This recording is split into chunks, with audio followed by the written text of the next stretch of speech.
अच्छा, so for हमने जो है वो सेटअप कर लिया है।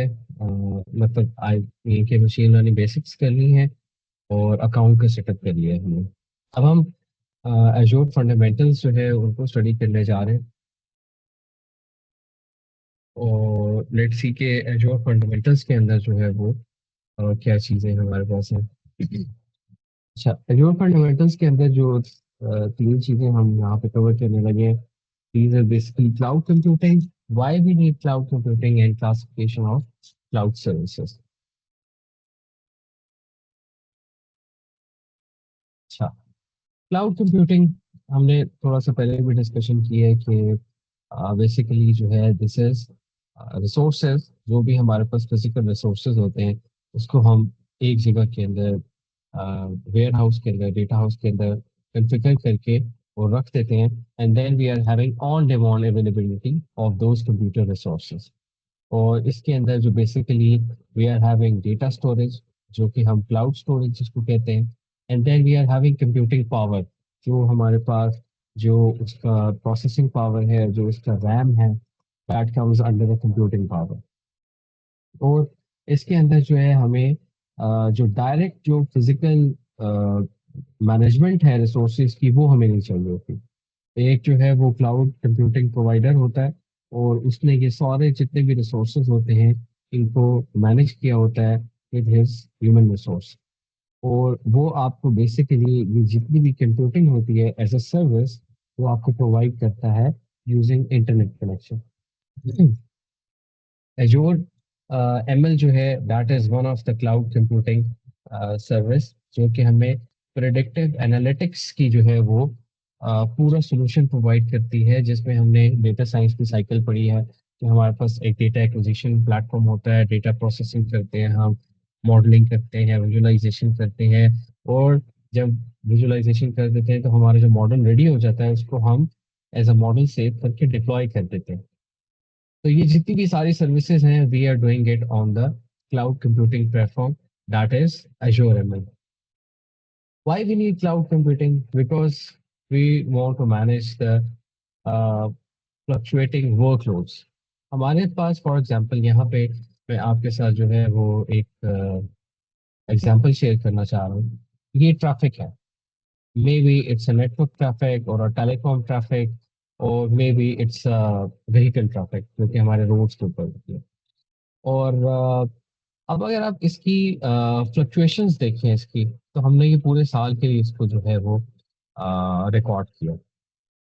और हम देख रहे हैं कि जनवरी के अंदर कुछ ट्रैफिक जो है वो एक नॉर्मल रहती है। तो उसके बाद February to May and even June it remains little bit minimal. उसके बाद फिर जुलाई अगस्त के अंदर थोड़ा सा नॉर्मलाइज की तरफ जाती है ट्रैफिक। लेकिन उसके बाद फिर सितंबर अक्टूबर में एक बहुत मिनिमम ट्रैफिक जो है वो हमारे पास रहती है। गिवन दैट कि जो हमारे पास जो थ्रेशोल्ड है इसकी, जो हमारे पास थ्रेशोल्ड है दैट इज हियर, इसके सम यूनिट्स हैं। और ये हमारे पास जो है जिसको हम कहते हैं इफेक्टिव कैपेसिटी, ये हमारे पास किसी भी प्लेटफॉर्म के अंदर कैपेसिटी है उसकी, जिसको हम रीच कर सकते हैं। एंड देन इन नवंबर हमारे पास ये जो पीक है ट्रैफिक की, वो तकरीबन 18,000 यूनिट्स तक जो है वो पहुंच जाती है। और उसके बाद फिर दिसंबर के अंदर जो है वो ट्रैफिक जो है वो डिक्लाइन हो जाती है। And then again it follows the same trend. तो ये बेसिकली जो हमारा ट्रेंड है इस ट्रैफिक का, let's say it's a network traffic और अ टेलीकॉम ट्रैफिक। तो ये जो डिप्लॉयमेंट है हमारे रिसोर्सेज की, वो तो एक ही दफा होती है। अगर हम फिजिकल रिसोर्स डिप्लॉय कर रहे हैं या हमने कोई एक टावर डिप्लॉय कर दिया है, तो वो जो हार्डवेयर रिसोर्सेज हैं उसके अगेंस्ट जितनी भी कंप्यूटिंग पावर है, it is going to be procured at once, अगर हम जो है वो फिजिकल इंफ्रास्ट्रक्चर इसका डिप्लॉय करेंगे। और वो जो कॉस्ट है बेसिकली, वो हमें उस पूरे फिजिकल रिसोर्स की आएगी। मे भी हमारा जो इस सिटी का जो ट्रैफिक है ये कभी भी एट फुल कैपेसिटी रीच ही ना करे, it will never reach it. लेकिन इसके अगेंस्ट जितने भी फिजिकल रिसोर्स थे इस कैपेसिटी को मैनेज करने के लिए, उसके लिए हमने कॉस्ट पे कर दिया। We have already paid the cost. तो अब हो क्या रहा है हमारे पास, ये जो डिफरेंस है एंड दिस वन, ये तकरीबन आप देख लें साल के तकरीबन कोई 10 या 11 महीने it remains on average like this. और ये कैपेसिटी कभी भी यूज नहीं हो रही यहाँ पे according to the data we are having.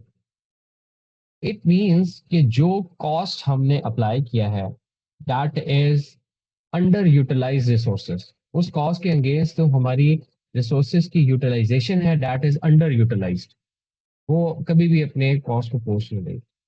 On the other hand एक तो कैपिटल कॉस्ट आ गई जो कि हमने डिप्लॉयमेंट के अंदर यूज की, उसके बाद उसकी ऑपरेशनल कॉस्ट है जो कि मे बी पर ईयर या मंथली कॉस्ट जो है उसकी इट रिमेन्स द सेम, क्योंकि एक लार्ज नंबर ऑफ रिसोर्स है तो उसके लिए जो ऑपरेशनल कॉस्ट है वो भी हमें पे करनी है।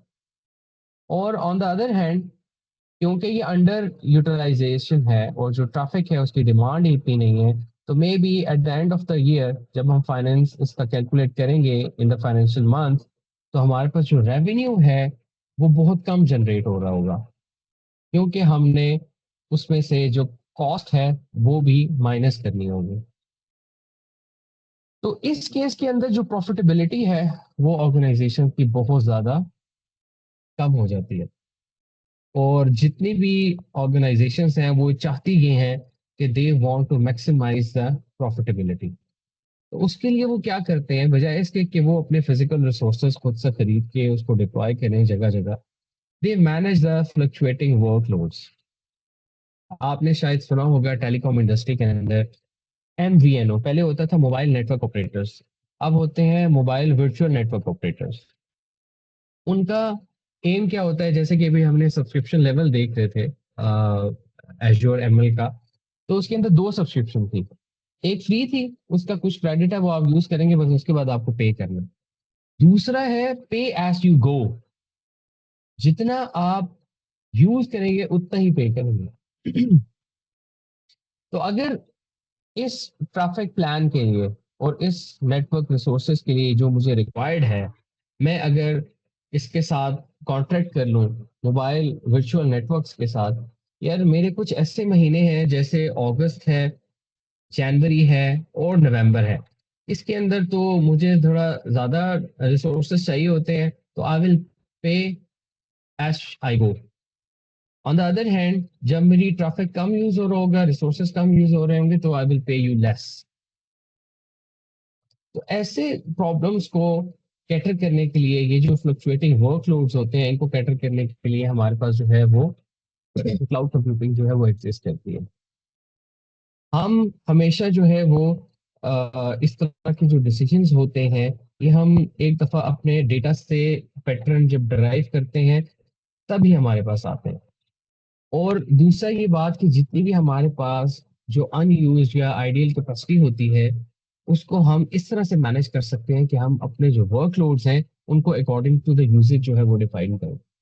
तो ये जितनी भी इंडस्ट्रीज हमारे आजकल एग्जिस्ट कर रही हैं उसके अंदर यही प्रॉब्लम्स आ रहे हैं कि हम जो है वो डिप्लॉय करना चाहते हैं, बिजनेस स्टार्ट करना चाहते हैं, लेकिन हमारे पास भी एक बहुत बड़ा कैपिटल चाहिए होता है। और अगर वो यूजेज जो है वो उस तरह से ना चल सके तो हमें लॉस हो जाता है। तो इसलिए जो एज्योर फंडामेंटल है या जो क्लाउड कंप्यूटिंग है बेसिकली, वो हमें ऑन डिमांड कैपेसिटी प्रोवाइड करता है, पे पर यूजेज प्रोवाइड करता है, और कैपिटल टू ऑपरेशन, हमारे पास जो ऑपरेशनल कॉस्ट होती है वो भी नहीं होती, इसमें कोई आपने ऑपरेशन के पैसे नहीं देने, आपने सिर्फ यूज करना है रिसोर्सेज, ऑपरेशनल कॉस्ट है ही नहीं आपकी। So this is how we are doing. इसकी एक और एग्जांपल आप इस तरह से समझ सकते हैं कि आप जो है वो एक घर में रहते हैं और उसके कुछ मेंबर्स हैं जो कि उस घर में फुलफिल हो जाते हैं, उनकी जो बेडरूम्स हैं दे आर गुड, लेकिन जब मेहमान आते हैं तो फिर आपकी जो डिमांड होती है, जो उसकी कैपेसिटी होती है वो आपको ज़्यादा रिक्वायर्ड होती है, तो फिर जो आपका वो जो घर था उसके अंदर बेडरूम्स तो हैं वो आपको पूरे नहीं होते। तो उसके लिए बजाय इसके कि आप एक और घर बनाएं या अपने रिसोर्सेज को मैनेज करने के लिए आप क्या करते हैं, फिर आप एक गेस्ट हाउस जो है वो खरीद लेते हैं, उसको रेंट आउट कर लेते हैं ताकि आपके जो गेस्ट हैं वो वहां पे यूज हो सके। तो that is the same cloud computing platform कि जब हमारे पास लोड आता है then we use bigger resources and we pay for them. So this is how the concept of cloud computing goes with any domain you are working with. अच्छा, why we need cloud computing? Quick time to market. इसके अलावा एक तो हमने resources के capital के उससे gain कर लिया, और कुछ ऐसी चीजें हैं जैसे क्विक टाइम टू मार्केट। हमारे पास एक आइडिया था, वो आइडिया को हमने जो है वो डेवलप भी कर लिया, उसको डिजाइन भी कर लिया, सारे हमने डिस्कशन कर ली किस तरह से होगा। लेकिन जब उसकी डिप्लॉयमेंट की बारी आती है तो then we need procure hardware, we need software. और इसके अंदर आपको पता है जो कि गवर्नमेंट अदारों के अंदर है, हमें प्रोक्योरमेंट के अंदर कितने मसले मसाइल आते हैं। तो जो मार्केट करने का टाइम होता है, क्योंकि जो मार्केटिंग होती है वो basically it is may be 95 plus percentage of the business. Basically आपके मार्केट से ही सारा बिजनेस जनरेट हो रहा होता है। लेकिन मार्केटिंग तक जाने के लिए आपको ये पूरी जो लाइफ साइकिल है ये आपको पास करनी पड़ती है। और अगर आप डिप्लॉयमेंट के अंदर आके फंस जाएं तो इट मीन्स कि आपका जो बिजनेस है इट इज़ नॉट वर्किंग। तो उसके लिए हमारे पास जो है वो सोल्यूशन देता है हमें डिप्लॉयमेंट। जो क्लाउड कंप्यूटिंग है, it gives you the quick time to market. अभी पिछले दिनों में लिंक्डइन के ऊपर एक पोस्ट पढ़ रहा था, और उस पोस्ट के अंदर वो एक बहुत एक्सपर्ट स्टार्टअप एंटरप्रेन्योर थे, और उन्होंने लिखा हुआ था कि आजकल जितने भी जो आइडियाज आपको आ रहे हैं, और 100 ऑफ आइडियाज हर बंदे के पास होते हैं, तो उनको चेक करने के लिए कि it is going to work और नॉट, वो कहते हैं कि आप हर आइडिया की एक वेबसाइट बना दें और उसके अंदर अपनी इम्प्लीमेंटेशन कर दें, और ऑनलाइन उस प्लेटफॉर्म को मार्केट करके देख लें कि उसमें विद रिस्पेक्ट टू टाइम, या फॉर एग्जांपल 6 मंथ्स या 1 ईयर, कितने यूजर उस प्लेटफॉर्म को रजिस्टर कर रहे हैं, या कितने यूजर उन सर्विसेज को लाइक कर रहे हैं। तो वहां से आपके पास एक एस्टिमेशन आ जाएगी कि ये जो आइडिया आपके पास है, ये जो आपकी सर्विसेज आप डिप्लॉय करना चाह रहे हैं, how much they are popular और in a trend in a population. तो वो जो वेबसाइट आपने बनाई होगी वो बेसिकली एक नॉमिनल रिसोर्स है। वो मे बी आप कुछ $500 के अंदर, $1000 के अंदर जो है उसको स्टैब्लिश कर लेंगे। लेकिन अगर आप प्रोडक्शन लेवल के ऊपर जाएंगे वहां पे आपकी कॉस्ट बहुत ज्यादा हो जाएगी। तो एक साल जितने भी आइडियाज हैं उनकी वेबसाइट्स बना के और वहां पे उनका ट्रेंड चेक कर लें, और जिस आइडिया के अंदर आपको ज्यादा ज्यादा ट्रैफिक मिलती है, go for the production and go for the deployment. तो same goes with the cloud computing. आपको जो है ये एक पूरा जो है वो प्लेटफॉर्म प्रोवाइड कर देती है कि आप अपने बिजनेस विद इन 30 मिनट्स आप जो है उसको कर लेते हैं। तो ये अब इसके अंदर दूसरा जो कॉन्सेप्ट है वो basically classification of cloud services है। अब हमारे पास जो क्लाउड सर्विसेज है वो बेसिकली एक स्टोरेज, सर्वर्स और virtual network, infrastructure as a service. हमारे पास जो क्लाउड सर्विसेज के अंदर जो है वो इंफ्रास्ट्रक्चर एज अ सर्विसेज हमें प्रोवाइड होती है। हम देखेंगे कि जब हम स्टोरेज बना रहे होंगे तो बेसिकली वो हमारे पास जो है वो एक फाइल मैनेजर या फोल्डर की फॉर्म के अंदर हमें वो अपना स्टोरेज नजर आ रहा होगा, लेकिन बैक एंड के अंदर वो जितना भी सारा स्टोरेज होगा वो एक फिजिकल इंफ्रास्ट्रक्चर के ऊपर डिप्लॉय होगा। इसी तरह सर्वर्स, जितनी भी उसकी कंप्यूटिंग पावर होगी, जो उसकी प्रोसेसिंग कैपेबिलिटीज होंगी, वो हमें सिर्फ और सिर्फ नजर आ रही होंगी, या हमें विद विद द टाइम हमें पता चल रहा होगा कि दिस हैज मच पावर, लेकिन वो फिजिकली हमें कहीं भी दिखाई नहीं देंगी। तो दैट इज इंफ्रास्ट्रक्चर सर्विस। उसके बाद ये जो एजूर एमएल है, it is itself classified as platform as a service, क्योंकि ये अब आपके पास एक प्लेटफॉर्म है। एजोर एमएल जो है वो माइक्रोसॉफ्ट की एक प्रोडक्ट है। ये आपको एक प्लेटफॉर्म प्रोवाइड किया हुआ है। हमने शुरू में देखा कि यहाँ पे आपको कोई डिपेंडेंसीज डाउनलोड करने की ज़रूरत नहीं है, यहाँ पे सारी लाइब्रेरीज अवेलेबल होती हैं, यहाँ पे जितने भी आपके स्टोरेज अकाउंट्स हैं वो आपके अवेलेबल होते हैं, आपकी लिंक सर्विसेज अवेलेबल होती है, जितने भी आपके एसेट्स हैं वो अवेलेबल होते हैं। तो आपको किसी भी थर्ड पार्टी की तरफ जाने की जरूरत नहीं है। जो you just develop your application और bring your data and make it a model और उसको डिप्लॉय कर दें आप। आपका जितना भी एआई की मॉडलिंग है, जो भी आपने मॉडल यूज किया हुआ है, वो यहाँ सारा डिप्लॉय हो जाएगा। एक एग्जांपल मैं आपको देता हूँ। एक नर्स के स्टूडेंट थे, उन्होंने जो है वो एक एप्लीकेशन बनाई, और वो एप्लीकेशन सिंपल क्या करती थी, अगर आप उसको अपने मोबाइल फोन के ऊपर डाउनलोड कर लें, तो आप जिस भी वेबसाइट के ऊपर आप जाएंगे, कोई शर्ट ले रहे हैं, कोई ट्राउजर ले रहे हैं, वो आपका एक दफा डेटा ले लेती थी कि what is your perfect fit. जब भी आप इसको किसी वेबसाइट के ऊपर जाते थे और देखते थे, उसको टैप करते थे एक शर्ट को या ट्राउजर को, तो वो आपको बताता था कि this is best fit for you, this is very strict fit for you, और this is in loose fitting. और इसके पीछे क्या था, उनके पास सिर्फ एक ऐप थी जो कि एक क्लाउड सर्विस के ऊपर एग्जिस्ट कर रही थी, और उन्होंने ये ऐप जो है वो एक as a infrastructure intelligence as a service जो है वो provide कर दी। The platform as a service, platform as a service एक ऐप है जो कि मशीन लर्निंग के जितने भी सारे एल्गोरिदम है वो आपको प्रोवाइड कर देती है। इसी तरह ऑफिस 365 ये एक सॉफ्टवेयर है, दैट इज अ सॉफ्टवेयर। आप जो है अब आपको पहले जिस तरह से वो की रिक्वायर्ड होती थी, वो आपको करने की जरूरत नहीं है। यहाँ पे तो पाकिस्तान में, बल्कि बाहर भी ऐसा हो रहा है कि जो हायर एजुकेशन कमीशन होते हैं, वो स्टूडेंट्स के लिए या प्रोफेसर्स के लिए उन्होंने बल्क के अंदर जो है वो माइक्रोसॉफ्ट से सब्सक्रिप्शन ली हुई है। और जितनी भी यूनिवर्सिटीज हैं, वो उनको वहां पे सब्सक्रिप्शन दे देते हैं। You just have to register with your email.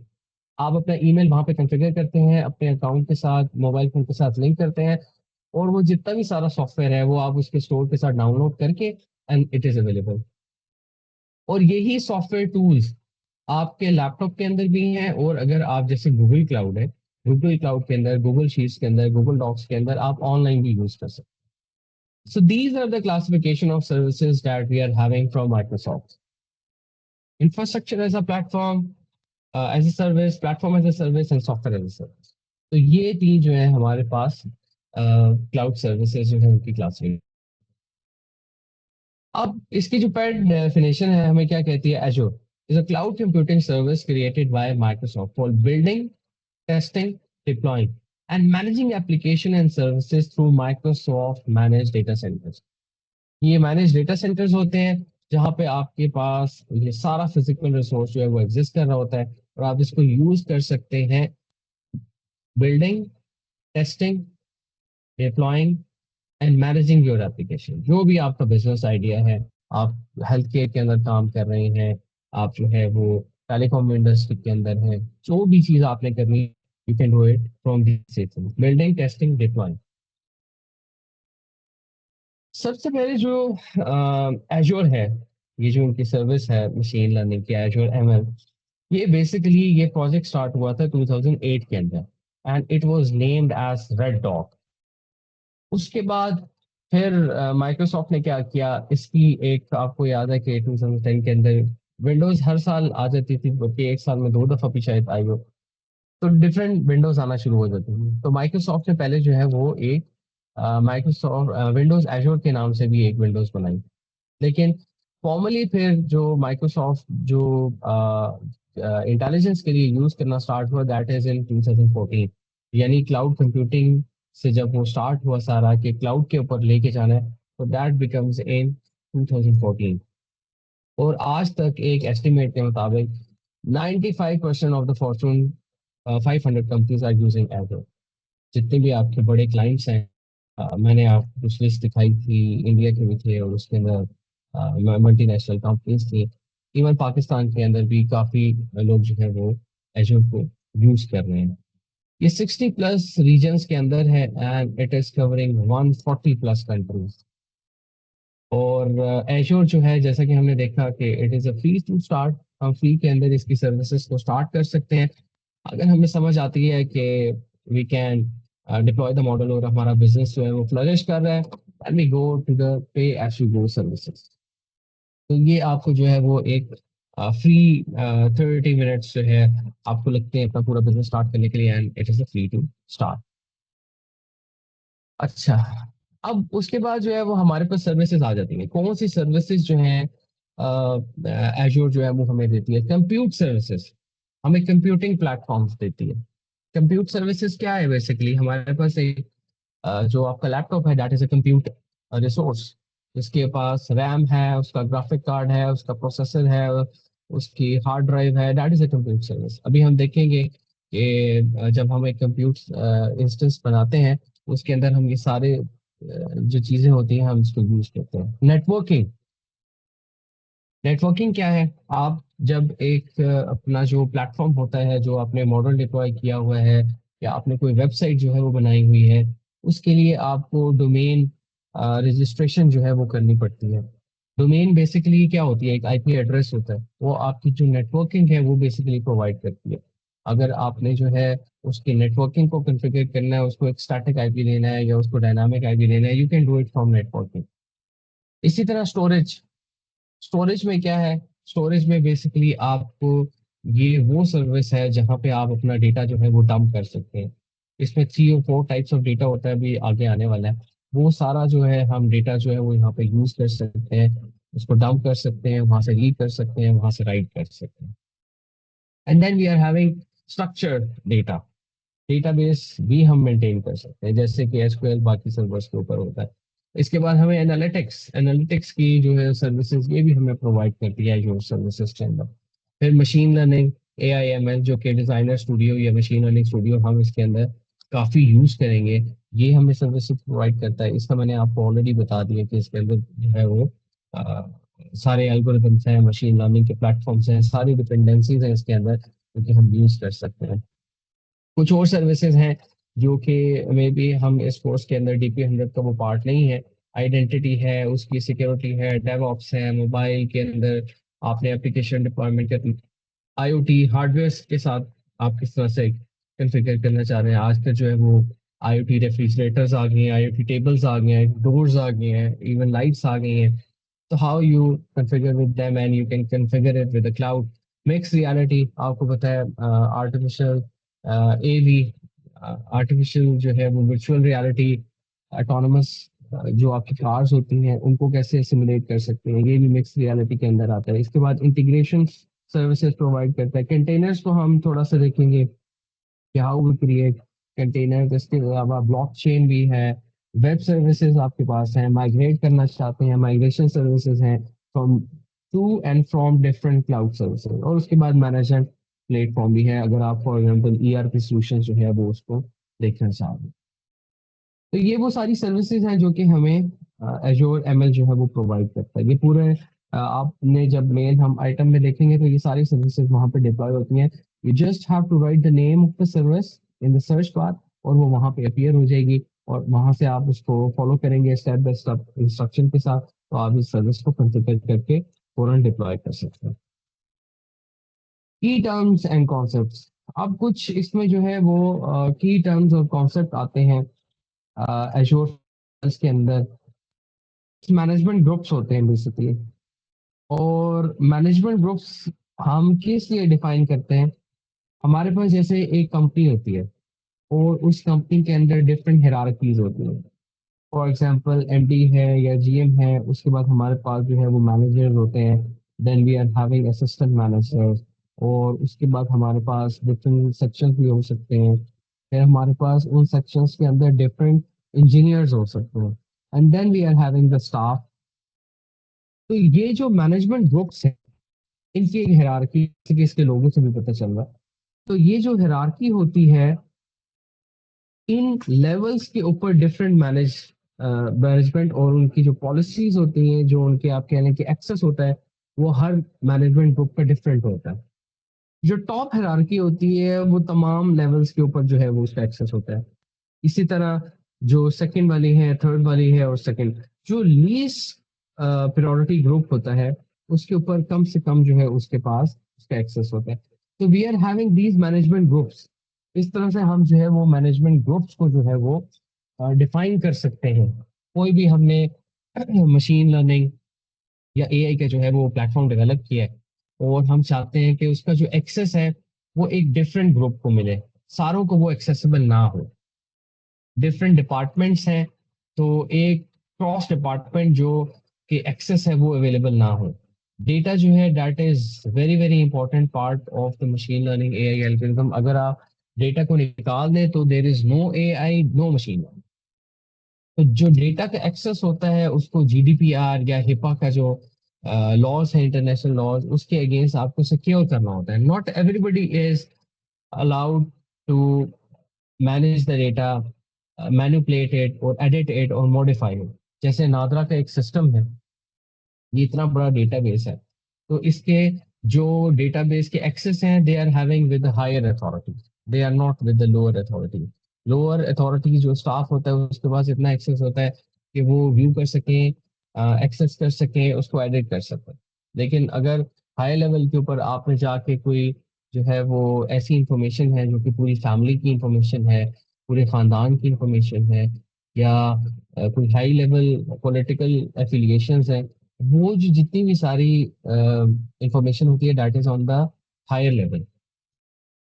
और फिर हर ग्रुप के ऊपर आप इस तरह से भी कर सकते हैं कि you assign with different subscription models, कि आप डिफरेंट ग्रुप को डिफरेंट सब्सक्रिप्शन मॉडल दे दें. कि फॉर एग्जांपल अगर आपने जो है वो एक वर्क प्लेस बनाया है एजोर एमएल के ऊपर, और वो एआई डिपार्टमेंट के लिए है, और दूसरा आपने वर्क स्पेस बनाया है उसकी जो कंप्यूट रिसोर्सेज हैं वो मार्केटिंग डिपार्टमेंट के हेड के अंदर आप काउंट करना चाहते हैं, तो आप डिफरेंट सब्सक्रिप्शंस को अप्लाई कर सकते हैं और उनको डिफरेंट रिसोर्स ग्रुप्स भी दे सकते हैं. क्यों? At the end of the day जो कंप्यूट रिसोर्सेज हैं, जो कंप्यूट इंस्टेंसेस हैं, वो with respect to different departments जो है वो काउंट होते हैं. उनकी जो बिलिंग है वो उनकी रिस्पॉन्सिबिलिटी होती है जिस डिपार्टमेंट के लिए या जिस सेक्शन के लिए उस रिसोर्स ग्रुप को हमने जो है वो कंफिगर किया. तो the other department is not enable to pay his on behalf. तो इसलिए होता क्या है कि फिर हम क्या करते हैं, हम we create different resource groups. हम पे डिफरेंट रिसोर्स ग्रुप्स जो है वो बना देते हैं, ताकि जितनी भी बिलिंग होती है हर रिसोर्स ग्रुप के लिहाज से जितनी भी बिलिंग हो वो हमारे पास at the end of the day उसकी इनवॉइस जो है वो जनरेट होते हैं. और ये जो है ये फेयर भी है, क्योंकि जो रिसोर्सेज होते हैं वो डिफरेंट रिसोर्स ग्रुप जो है वो डिफरेंट रिसोर्सेज यूज कर रहे होते हैं. मे बी जो मार्केटिंग डिपार्टमेंट है उसको सिर्फ डेटा स्टोरेज के लिए कैपेबिलिटीज चाहिए हो या एक डेटाबेस चाहिए होगा. ऑन द अदर हैंड दूसरा डिपार्टमेंट है उसको मे बी कंप्यूटिंग पावर भी चाहिए होगी, वो कोई एक्सेल शीट्स को मैनेज कर रहा है या कोई डेटा को मैनेज कर रहा है. इसी तरह एक जो एआई का डिपार्टमेंट है उसको एसक्यूएल भी चाहिए लेकिन उसको एमएल भी चाहिए. तो अब ये जो तीन रिसोर्सेज होंगे या तीन रिसोर्स ग्रुप्स होंगे, इनकी जो बिलिंग है it will be definitely different. तो इनकी जो बिलिंग्स है इनकी सेपरेट इनवॉइसेस जनरेट होंगी. तो आप जो है बजाय इसके कि एक ही कंबाइंड इनवॉइस जनरेट करें, you can generate three different invoices for each resource group according to the resources they have used and according to what they have assigned with the subscription levels. ठीक है. तो ये हमारे पास cloud computing के अंदर एक और जो है वो आप कह लें कि हमारे पास एक बेनिफिट है कि we can not only pay as you go, what we can pay as the department utilizes those resources. अच्छा जी. उसके बाद हमारे पास अब कुछ थोड़ी सी इसकी मैं ये बता दूं कि इसके जो रीच है वो किस तरह से है. हमारे पास डेटा सेंटर्स होते हैं. ये जो एजोर एमएल है इसके डेटा सेंटर्स होते हैं. इसकी हायरार्की बताने का मकसद ये है कि जब हम इन चीज़ों को कॉन्फ़िगर कर रहे होते हैं तो ये चीज़ें वहाँ पे एग्जिस्ट करती हैं, तो हमें पता होना चाहिए कि हमारा जो डेटा सेंटर है जिसके ऊपर हम अपने कंप्यूट रिसोर्स को या अपने सोल्यूशन को डिप्लॉय करने जा रहे हैं वो कौन से डेटा सेंटर के अंदर आ रहा है, उसके फिजिकल कितने डिस्टेंस के ऊपर है वो, और उसका रीजन कौन सा है, ये सारी इंफॉर्मेशन हमें जो है वो पता होनी चाहिए. तो एजोर एमएल जो है वो डिफरेंट डेटा सेंटर्स के अंदर जो है वो डिस्ट्रीब्यूट हुआ हुआ है. Physical buildings that house network computer resources, हम बेसिकली कहते हैं डेटा सेंटर्स, जहाँ पे ये सारे फिजिकल रिसोर्सेज जो है वो डिप्लॉयड होते हैं, they are called data centers. And then we are having regions.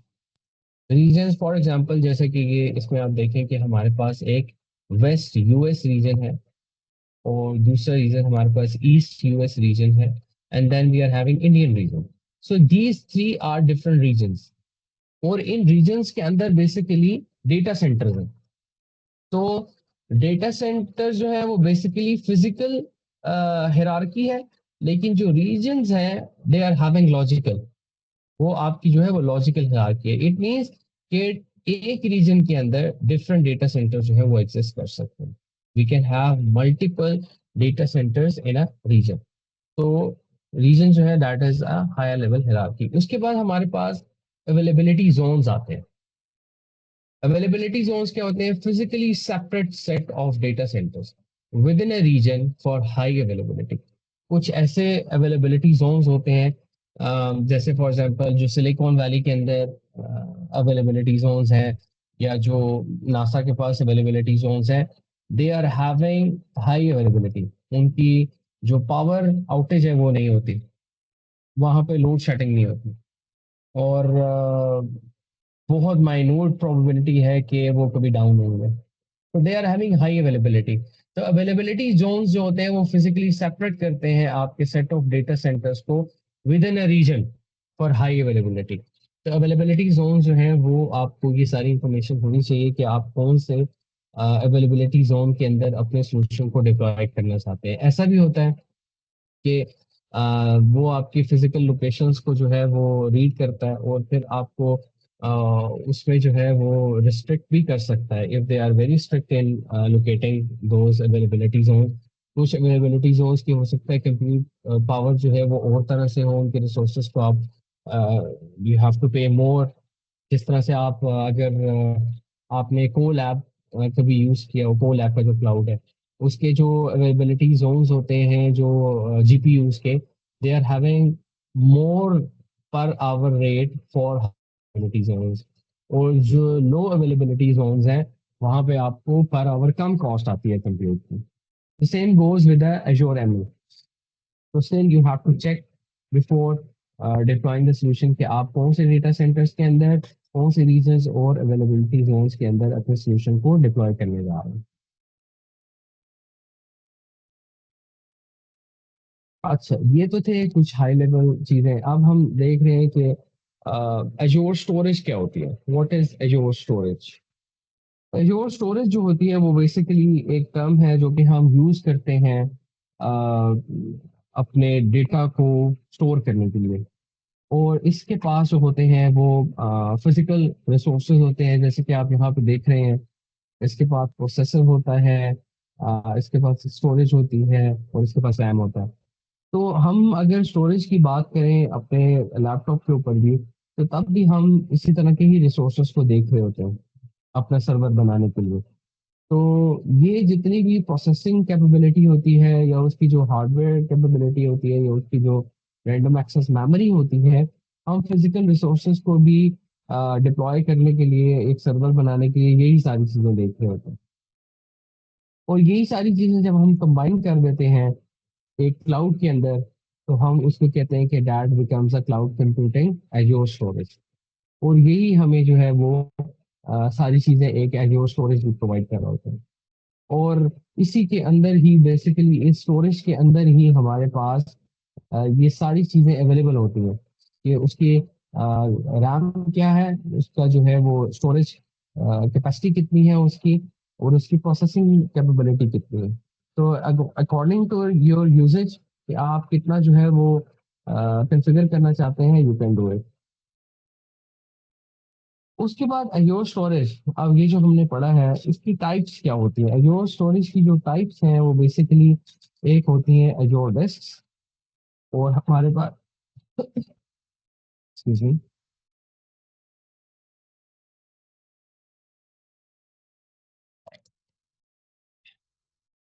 अच्छा, अब हमारे पास जो एजोर डिस्क होती है, ये वन ऑफ द टाइप है एजोर की। इसके अंदर क्या होता है, हमारे पास फिजिकल डिस्क होती है। ये फिजिकल डिस्क होती हैं, और ब्लॉक लेवल स्टोरेज वॉल्यूम्स हम इसके अंदर जो है वो गैदर कर सकते हैं। We are having disk size, और डिस्क टाइप भी होता है कि हमने किस टाइप ऑफ डिस्क साइज या डिस्क टाइप को जो है वो कॉन्फ़िगर करना है।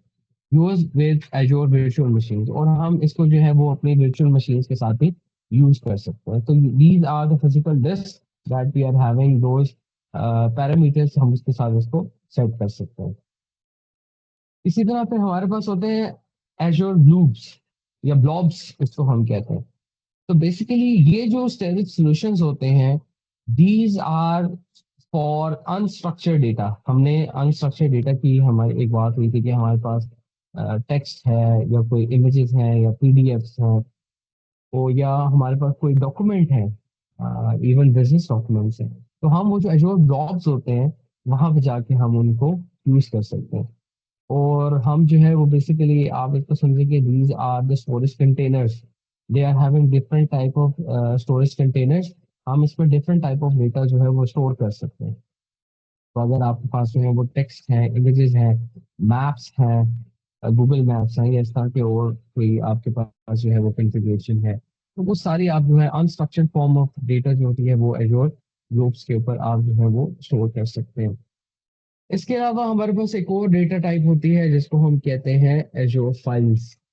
और ये हमारे पास जो फाइल्स हैं इनकी वही फाइल्स सपोर्ट करता है जैसे कि हमारे पास लैपटॉप के अंदर होता है, हमारे पास एक कंप्यूटर के अंदर होता है। इसी तरह इसको आप ड्राइव के ऊपर सेव कर सकते हैं। Can be use as a backup for various application file. ऐसा भी हो सकता है कि आप का जो मॉडल है that is also a file, वो एक डॉट पी वाई पाइथन की एक फाइल होती है। तो आप एजोर फाइल्स के अंदर अपने स्क्रिप्ट्स भी रख सकते हैं, पाइथन स्क्रिप्ट्स रख सकते हैं, उनकी मॉडल फाइलिंग कर सकते हैं और अपने मॉडल्स को भी वहां पे सेव कर सकते हैं। Eight the end of the day अगर कोई माइग्रेशन आ गई है, या अगर कोई फाइल फेल हो गई है या एक्सीडेंटली डिलीट हो गई है, या it is start working in a garbage manner, तो आप क्या कर सकते हैं, आप अपनी एजोर फाइल से वहां से उसका जो डिफॉल्ट वर्जन होता है या प्रीवियस वर्जन होता है या लेटेस्ट वर्जन होता है, वो आप वहां से उठा के और दोबारा से डिप्लॉयमेंट की तरफ जा सकते हैं। इसी तरह हमारे पास एजोर क्यूज होते हैं। क्यू का कॉन्सेप्ट आप लोगों को जो है वो पता होगा। अ, जैसे हमारे पास डेटा स्ट्रक्चर्स के अंदर जो है वो क्यूज होती है। जैसे फॉर एग्जांपल इसकी एक बहुत अच्छी एग्जांपल जो है, बेसिक एग्जांपल ये है कि आप एक जो है वो नेटवर्क के अंदर है, एक लोकल एरिया नेटवर्क के अंदर है, and then you are having different resources. आपके पास वहाँ पे प्रिंटर एज अ रिसोर्स है, आपके पास वहाँ पे hard disk as a resource है, कैमरास हैं डिफरेंट, और उन रिसोर्सेज को डिफरेंट जो नेटवर्क ऑपरेट यूजर्स हैं वो उसको यूटिलाइज करना चाहते हैं। तो what they can do, they can use Azure queues. इन क्यूज को यूज करते हुए वो अपनी जितनी भी रिट्रीवल है उन मैसेजेस की या उन सर्विसेज की, उसको स्ट्रीमलाइन कर सकते हैं। Usually these messages are stored as a list and then process. तो इन मैसेजेस को या इन एप्लीकेशंस को आप एजोर क्यूज के थ्रू जो है वो इन रिसोर्सेज को इस तरह से मैनेज कर सकते हैं। तो these are different data types. उसके अलावा हमारे पास जो है वो एजोर टेबल्स होते हैं। टेबल्स क्या होते हैं, it is use for structure but non relational data. हमारे पास हमने हमने देखा था कि जो डेटा होता है वो बेसिकली अगर हम डेटा को एज अ मैट्रिक्स कंसिडर करें तो that becomes a table. Table की तरह का ही एक मैट्रिक्स होता है। And we are having name value pair. अगर आपने पाइथन पढ़ी हुई है तो आपको पता होगा कि उसमें डिक्शनरीज होती है। तो डिक्शनरीज की जो खास बात है वो क्या होती है कि उसमें यूनिक वैल्यू है, उसमें हर की जो है वो यूनिक होती है और उसके अगेंस्ट जो वैल्यू होती है वो आपको मिल जाती है। तो we can use name value pair for storing and retrieving the data. अगर ऐसे भी केसेस होते हैं कहीं से आपने डेटा उठाया है किसी रिपोजिटरी से, तो वो जो डेटा आपको मिला है that is in the form of की वैल्यू पेयर्स। तो फिर आप इस तरह के एजोर टेबल्स को यूज कर सकते हैं उन डेटा की स्टोरेज के लिए। And it provides high scalability, क्योंकि वो ऑलरेडी उसी प्रोग्राम हुआ हुआ है उसी तरह से, तो वो आपको एक हाई फ्लेक्सिबिलिटी परफॉर्म करता है with respect to your compute instances and computing clusters, ताकि आपकी जो प्रोसेसिंग है, जो आपकी मॉडलिंग है, वो आपके कंप्यूट क्लस्टर्स को ईज हो उसको यूज करने के लिए। तो ये these are having the Azure storage types we are having in this Azure ML course. उसके बाद हमारे पास जो है एक्सेस टीयर्स होते हैं। एक्सेस टीयर्स आपको शायद पहले, अगर किसी ने अमेजोन वेब सर्विसेज के ऊपर काम किया तो उनको पता होगा कि हमारे पास कुछ ऐसे डेटा होता है जो कि फ्रीक्वेंटली एक्सेस किया जाता है। हम उसको कहते हैं कि that is a hot access tier, क्योंकि हम उसको फ्रीक्वेंटली यूज कर रहे होते हैं। जैसे एक रेस्टोरेंट होता है, वहां पे बहुत ज्यादा लोग आते हैं, that is a popular restaurant. हम उसको कहते हैं कि that is a hot access tier, के फ्रिक्वेंटली हमने उसको एक्सेस करना है। It is a very frequently use resource. तो उस तरह के जो स्टोरेज, जो स्टोरेज होते हैं, हम उसको हॉट एक्सेस टीयर के अंदर डिफाइन कर सकते हैं। इसी तरह उससे अगर less frequently use your storage है, जो कि हमारे प्रोग्राम में इतने ज्यादा यूज नहीं होते, may be once in a week होते हैं, या ओनली वीकेंड्स पे होते हैं, या वंस इन अ मंथ होते हैं, या वंस इन अ ईयर होता है, तो that becomes a cool access tier. इसी तरह कुछ चीजें जो होती है, जैसे हमने व्हाट्सएप के ऊपर भी देखा, कुछ चैट्स जो कि हमारे पुराने होते हैं, हम उनको आर्काइव कर देते हैं। ईमेल्स के अंदर कुछ ऐसी ईमेल होती है, हम उनको आर्काइव कर देते हैं। That is rarely accessed and stored offline. तो हमारे पास जो होता है वो सेव हो जाते हैं। That is access tiers. ये हम इसलिए देख रहे हैं कि हमारे पास भी कुछ ऐसी डेटा या स्टोरेजेस हमारे पास आ सकती हैं, जिनको हमें मे बी वो फ्रिक्वेंटली इतना यूज ना होते हो, या कुछ होते हो, तो हमने उनको कौन से एक्सेस टीयर के अंदर कॉन्फ़िगर करना। इसीलिए आप जैसा कि कोई क्वेश्चन है किसी का?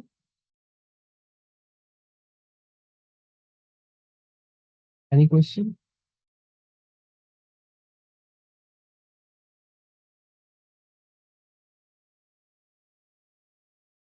No questions? ओके।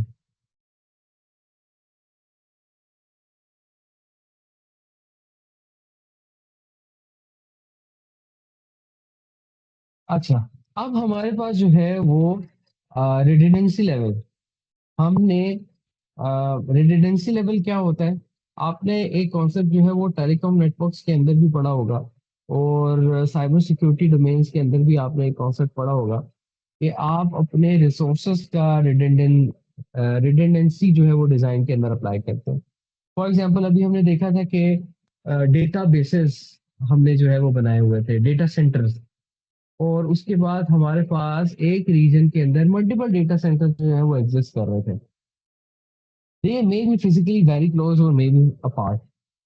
अब एक ही रीजन के अंदर है, लेकिन डिफरेंट डेटा सेंटर्स है। तो that is also the concept of redundancy. एक से ज्यादा चीजें जब हम एक क्लस्टर के अंदर या एक रीजन के अंदर डिप्लॉय कर दें, तो हम उसको कहते हैं redundancy. Same goes with the data storage, that is locally redundant data storage. When we create the copies in the same physical location, so we are having different redundancy levels. देखिए यहाँ पे इसने हमें बताया है कि हमारे पास रीजन एक ही है, डेटा सेंटर भी, लेकिन उस डेटा सेंटर के अंदर हमने कॉपीज बना दी है, डिफरेंट स्टोरेजेस बना दिए हैं, या डिफरेंट योर स्टोरेज के अंदर हमने उन डेटा को जो है वो storage one, storage two, storage three के अंदर हमने उन डेटा को जो है वो सेव किया हुआ है। तो we are having multiple copies in the same physical location. तो ऐसी रिडंडेंसी को जो है हम कहते हैं लोकली रिडंडेंट रिडंडेंसी, जिसके अंदर हमारे पास जो रीजन सेम रहे, डेटा सेंटर सेम रहे, लेकिन हमारे पास डेटा स्टोरेज की जो कॉपीज हैं वी आर हैविंग डिफरेंट। उसके बाद हमारे पास स्लाइड आते हैं। अच्छा, उसके बाद हमारे पास जोन रिडंडेंसी भी होती है, जिसके अंदर हम जोन्स के अंदर जो है वो अ, अपने डेटा की कॉपीज कॉपीज को अवेलेबल करते हैं, और उसको हम कहते हैं जोन रिडंडेंसी, जिसके अंदर we are having multiple copies in different availability zone. हम डिफरेंट जोन के अंदर उनकी कॉपीज क्रिएट कर देते हैं। अब देखिए इस डायग्राम के अंदर दिस वन और ये वाली, इनमें कितना डिफरेंस है? ये रीजन और data center it remains the same. इसका सिर्फ रीजन जो है वो सेम है, and we are having different copies in different availability zones. हमारे पास डिफरेंट कॉपीज है हर डेटा सेंटर के अंदर, एक कॉपी हमने रखी हुई है। अगर एक कॉपी हमारी करप्ट हो जाती है, तो we can utilize it in different data center. अगर जो एक फिजिकल, क्योंकि हमने डेटा सेंटर पढ़ा था कि that is on the physical location, तो फिजिकल लोकेशन अगर फॉर एग्जांपल कोई पॉलिटिकल सिचुएशन क्रिएट हो गई है, या फॉर एग्जांपल कोई नेशनल डिजास्टर जो है वो क्रिएट हो गया है, तो वो मे बी इस डेटा सेंटर को हिट किया है, लेकिन हमारे पास जो दो कॉपीज थी वो डिफरेंट लोकेशंस के ऊपर थी, और these are two different physical location. तो हम क्या करेंगे, हम अपना जो डेटा है वो इन दो फिजिकल लोकेशन से रिट्रीव कर सकते हैं या उनको सेव कर सकते हैं। तो रिडंडेंसी अप्लाई करने का मकसद क्या होता है कि we are having availability of our resources, not only storage resources but also having compute resources in multiple physical location या अवेलेबिलिटी जोन। अब ये जो रिडंडेंसी है, इसमें हमारे पास फोर टाइप्स है। लोकली रिडंडेंट, जोन रिडंडेंट हमने पढ़ लिया, geo and geo zone redundant. Geo redundant के अंदर क्या होता है, we are having three copies या multiple copies in a single physical location in primary region. और उसके अलावा हम और क्या करते हैं, create another copy in the secondary region. पहले तो हमने जोन्स के अंदर डिफरेंट डेटा जोन्स के अंदर किया था ना, एक ही रीजन के अंदर डिफरेंट डेटा सेट्स के अंदर कर दिया। लेकिन फिर हमने क्या किया, हम we have gone towards the region. तो ये बेसिकली हमारे पास रीजन वाइज रिडंडेंसी अप्लाई करता है। Geo, geo means that is on the geography level. तो रीजन हमने अगर आप देखें पिछली स्लाइड्स के अंदर, तो वो बेसिकली हमारे पास डिफरेंट जियोग्राफिकल लोकेशंस के अंदर थे, they may be in different continents. और जियो जोन रिडंडेंट के अंदर क्या होता है फिर, and then we are having multiple copies in three zones in primary region and create another copy in the secondary region. हम उन जोन्स के अंदर भी कॉपीज को क्रिएट करते हैं और सेकेंडरी रीजन्स के अंदर भी कॉपीज को क्रिएट करते हैं। यानी जोन प्लस जियो, इन दोनों को अगर आप कंबाइन कर दें तो that become Jio zone, Jio zone redundant. तो बेसिकली हमने सेकेंड और थर्ड रिडंडेंसी लेवल को जो है वो कंबाइन करके हमने जियो जोन रिडंडेंट अजूर स्टोरेज जो है वो क्रिएट की है फॉर रिडंडेंसी पर्पसेस। इसके बाद हमारे पास परफॉर्मेंस टीयर्स होते हैं। हम जो अभी परफॉर्मेंस टीयर्स के ऊपर जिसके ऊपर काम करेंगे, that is the standard one. ये हमारे पास फ्री है। जो प्रीमियम है that is pay as you go. We are not going to work on premium.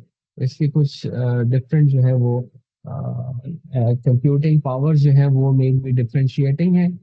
Standard के अंदर हमें स्टैंडर्ड सर्विसेज मिलेंगी, प्रीमियम के अंदर मे बी हम जो NVIDIA के GPUs हैं या हम कोई हाई फाई कंप्यूटर्स हैं उनको भी यूज कर सकते हैं, लेकिन स्टैंडर्ड के अंदर हमें एक नॉर्मल जो है वो इसका परफॉर्मेंस मिलेगी। ओके, नेक्स्ट है हमारे पास हैंड्स ऑन। हैंड्स ऑन करेंगे हम एजोर स्टोरेज का, हमारे पास हैंड्स ऑन है। अभी ब्रेक का टाइम हो गया है, 15 मिनट्स ब्रेक करते हैं and then we come back. हम इस पोर्टल के ऊपर जो है वो एक एजोर स्टोरेज की जो है वो कंप्यूटर रिसोर्स क्रिएट करेंगे। So see you after the break. Sir हाँ जी। सर आई थिंक ब्रेक 3:30 पे है। 3:30 पे है? एक सर मिनट, एक मुझे मिनट लगा मैं थ्री। कंफर्म भी कर लेता कंफर्म कर लेते हैं। जी 3:30 पे है। हाँ ओके, 3:30 to 3:45 है, ठीक है। जी ओके, हम फिर अभी से इसको स्टार्ट करते हैं और हम इस URL के ऊपर जाके अपना पोर्टल क्रिएट करते हैं और we are going to start with the storage creation.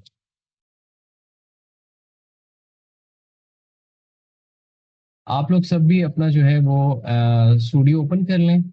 मैं आपके साथ स्क्रीन शेयर करता हूँ।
आपको मेरी स्क्रीन नजर आ रही है?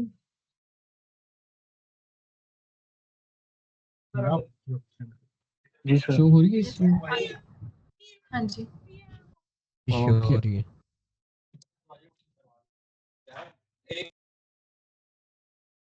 आप होम में आ जाएं अपने।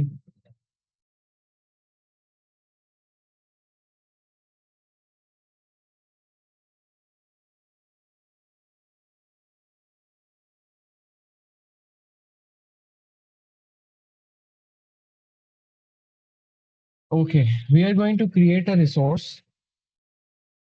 क्रिएट अ रिसोर्स को क्लिक करेंगे। तो आपके पास देखेंगे यहाँ पे सारे जो है ना वो जितने भी रिसोर्सेज हमारे पास अवेलेबल होंगे वो आ जाएंगे। आप यहाँ पे लिखेंगे search services and market place. यहाँ पे आप लिखेंगे स्टोरेज अकाउंट।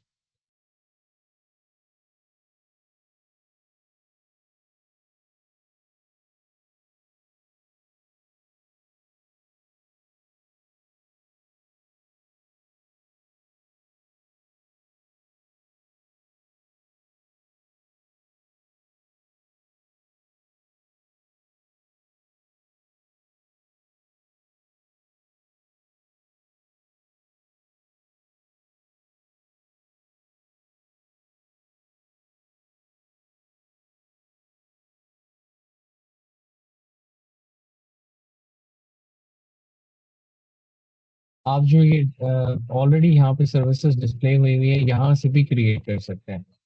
तो क्रिएट अ स्टोरेज अकाउंट। आप सबसे पहले देखें ये आपको यहाँ पे बता रहा है कि आप लोग सब कर रहे हैं मेरे साथ? नहीं सर, हमारे अकाउंट का सर मसला था, वो मिस तानिया का, उन्होंने कहा था कि अभी तक उन्होंने कुछ कहा तो नहीं है, सिर्फ देख रहे हैं आपकी स्क्रीन को। अच्छा, सर हम कर रुबाब रहे इधर ही हैं, है? अकाउंट्स हैं एक्टिव। सॉरी। जिनके अकाउंट एक्टिव हो गए हैं सर वो साथ साथ प्रैक्टिस कर रहे हैं आपके साथ ही। ओके, अगर तानिया जिनके यहाँ पे है। अकाउंट्स एक्टिव हो गए हैं। जी मुझे समझ आ गई है मरियम। जी जी। अगर यहाँ पे तानिया है तो हम उनको बुला सकते हैं। क्या स्टेटस है? अगर हमें पता चल जाए तो सारे एक साथ ही हम उनको करें। तानिया इज है या रुबाब है यहाँ पे?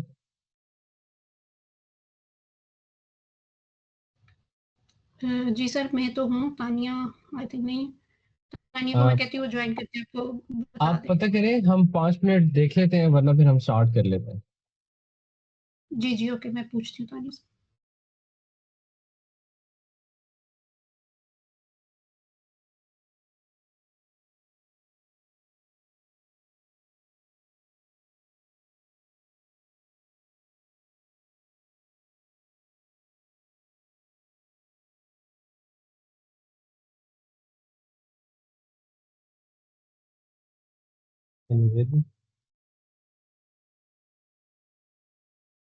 जी कोई क्वेश्चन है आपका?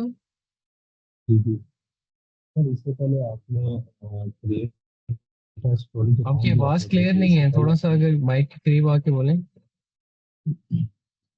तो कह रहे थे इससे पहले जो आपने क्रिएट स्टोरी में कौन से पहले स्टेप किया वो कौन सा था आपका? पहली जरा रिपीट कीजिएगा। मुझे सॉरी नहीं समझ आ रही है आपने क्या कहा। चैट पे लिखते हैं, मुझे समझ नहीं आ रही है आवाज, इसलिए वो ब्लर सी हो रही है। अब आ रही है आपको आवाज मेरी? हाँ कुछ थोड़ी बहुत क्लियर हुई है। जी। इसमें इससे पहले आपने स्टार्ट की क्रिएट स्टोरी जो कौन वाले से आपने लिखा स्टोरेज एंड स्पेस, उसके बाद कहाँ पे क्लिक किया? चैट में लिखते हैं, नहीं समझ आ रही। अल्ताफ चैट में क्रिएट लिखते हैं, समझ। रिसोर्स होम पे गए हैं सर, ये पूछ रहे हैं कि इससे स्टोरेज अकाउंट से पहले आपने क्या स्टेप लिया था, तो क्रिएट रिसोर्स पे, होम से फिर क्रिएट रिसोर्स। आप पहले होम के ऊपर चले जाएं। सबसे पहले आपने होम पे जाना है और यहाँ पे आप क्रिएट रिसोर्स के ऊपर चले जाएं। और क्रिएट रिसोर्स के ऊपर यहाँ पे स्टोरेज अकाउंट आ रहा है, तो उसको क्रिएट कर दें। तो it will make you here, वो यहाँ पे आ जाएगा।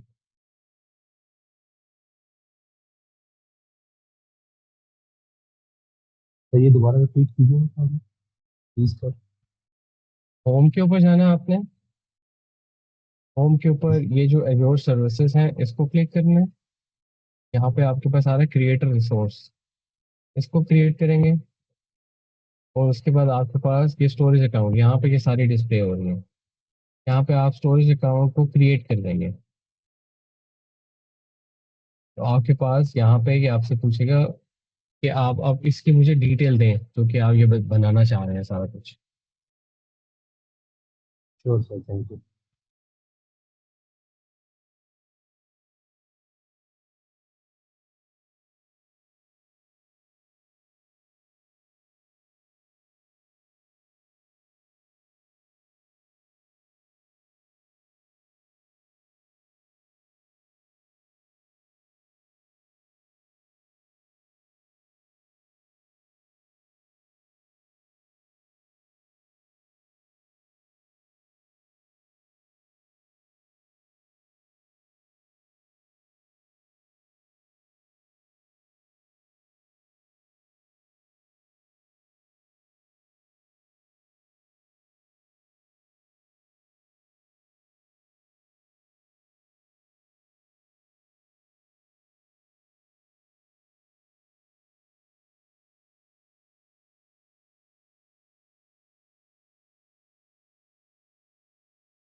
चलिए, जब तक रुबाब की तरफ से हमें कोई आती है अपडेट तो हम इसको देख लेते हैं आगे।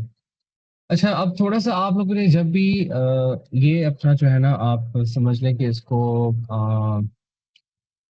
स्टैंडर्ड बना लें कि जब भी आप कोई रिसोर्स क्रिएट करने जा रहे हो तो उसकी जो डिटेल्स हैं जो कि डिस्प्ले हो रही हैं, अगर आपको थोड़ी डिटेल्स चाहिए या अगर आपको ज़्यादा उसके बारे में चीज़ों को समझना है तो फिर आप learn more about Azure storage account, इसके ऊपर क्लिक करेंगे तो ये आपको बेसिकली वहाँ पे ले जाएगा जहाँ पे आप इस स्टोरेज अकाउंट के बारे में सारे जो है वो फंडामेंटल्स इसके जो है वो क्लियर कर सकते हैं। इसके प्री रिक्विजिट्स क्या हैं, क्रिएट कैसे करते हैं, डिलीट कैसे करते हैं, create a general purpose version 1 storage account, ये सारे इसके जो बेसिक स्टेप्स हैं ये आपको यहाँ से क्लियर हो जाएंगे।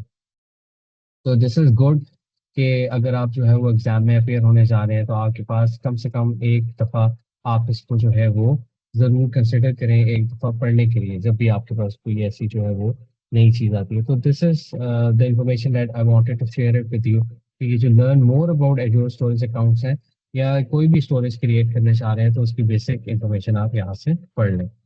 इसके अलावा वो हमें देखें क्या कह रहे हैं। Azure Storage is a Microsoft managed service providing cloud storage that is highly available, secure, durable, scalable, and redundant. Azure Storage includes Azure Globes, Objects, वो जो हमने पढ़ा था कि हम unstructured data रख सकते हैं, Azure Data Lake Storage, General to Type, इसी तरह हमारे पास Azure Files हैं, Azure Queues हैं, Azure Tables हैं, सॉरी। तो ये हमारे पास जो है वो बेसिक इंट्रोडक्शन है Azure Storage का। लर्न अबाउट मोर में जाएंगे तो आपके पास वो सारी जो है वो फाइल आपके पास यहाँ पे आ जाएगी। इसके बाद देखिए ये क्या कह रहा है, project details. Select the subscription in which to create a new storage account, choose a new और existing resource group. Resource groups अभी हमने देखे थे कि हम अगर different departments wise resource group बनाना चाह रहे हैं तो that's why it is telling you कि आप ये जो स्टोरेज बनाना चाह रहे हैं कौन से डिपार्टमेंट के लिए, किसने रिसोर्स ग्रुप के लिए बनाना चाह रहे हैं। तो organize and manage your storage account together with other resources, ताकि वो जो स्टोरेज अकाउंट है वो अलग से क्रिएट हो जाए और उसके रिसोर्स भी इस तरह से बनाए जाए। सब्सक्रिप्शन यहाँ पे क्योंकि हमारे पास Azure सब्सक्रिप्शन 1 है तो वो यहाँ पे यही आ रही है अभी। रिसोर्स ग्रुप अगर आपके पास बना हुआ है तो वो यहाँ पे अपीयर हो जाएगा, अगर नहीं है तो फिर आप क्रिएट न्यू करेंगे और यहाँ पे आप उसका जो है वो नाम दे देंगे। यहाँ पे मैं एक नया क्रिएट न्यू कर लेता हूँ और उसका मैं यहाँ पे एक नेम दे देता हूँ Azure ML Resource Group 02 और इसको मैं ओके कर देता हूँ। उसके बाद मेरे पास क्या आ गया, instance details, storage account name. वो कह रहे हैं कि आप ये जो स्टोरेज अकाउंट क्रिएट करना चाह रहे हैं इसको किस नेम के साथ क्रिएट करना चाह रहे हैं। तो मे बी मैं इसको कह देता हूँ स्टोरेज अकाउंट 001।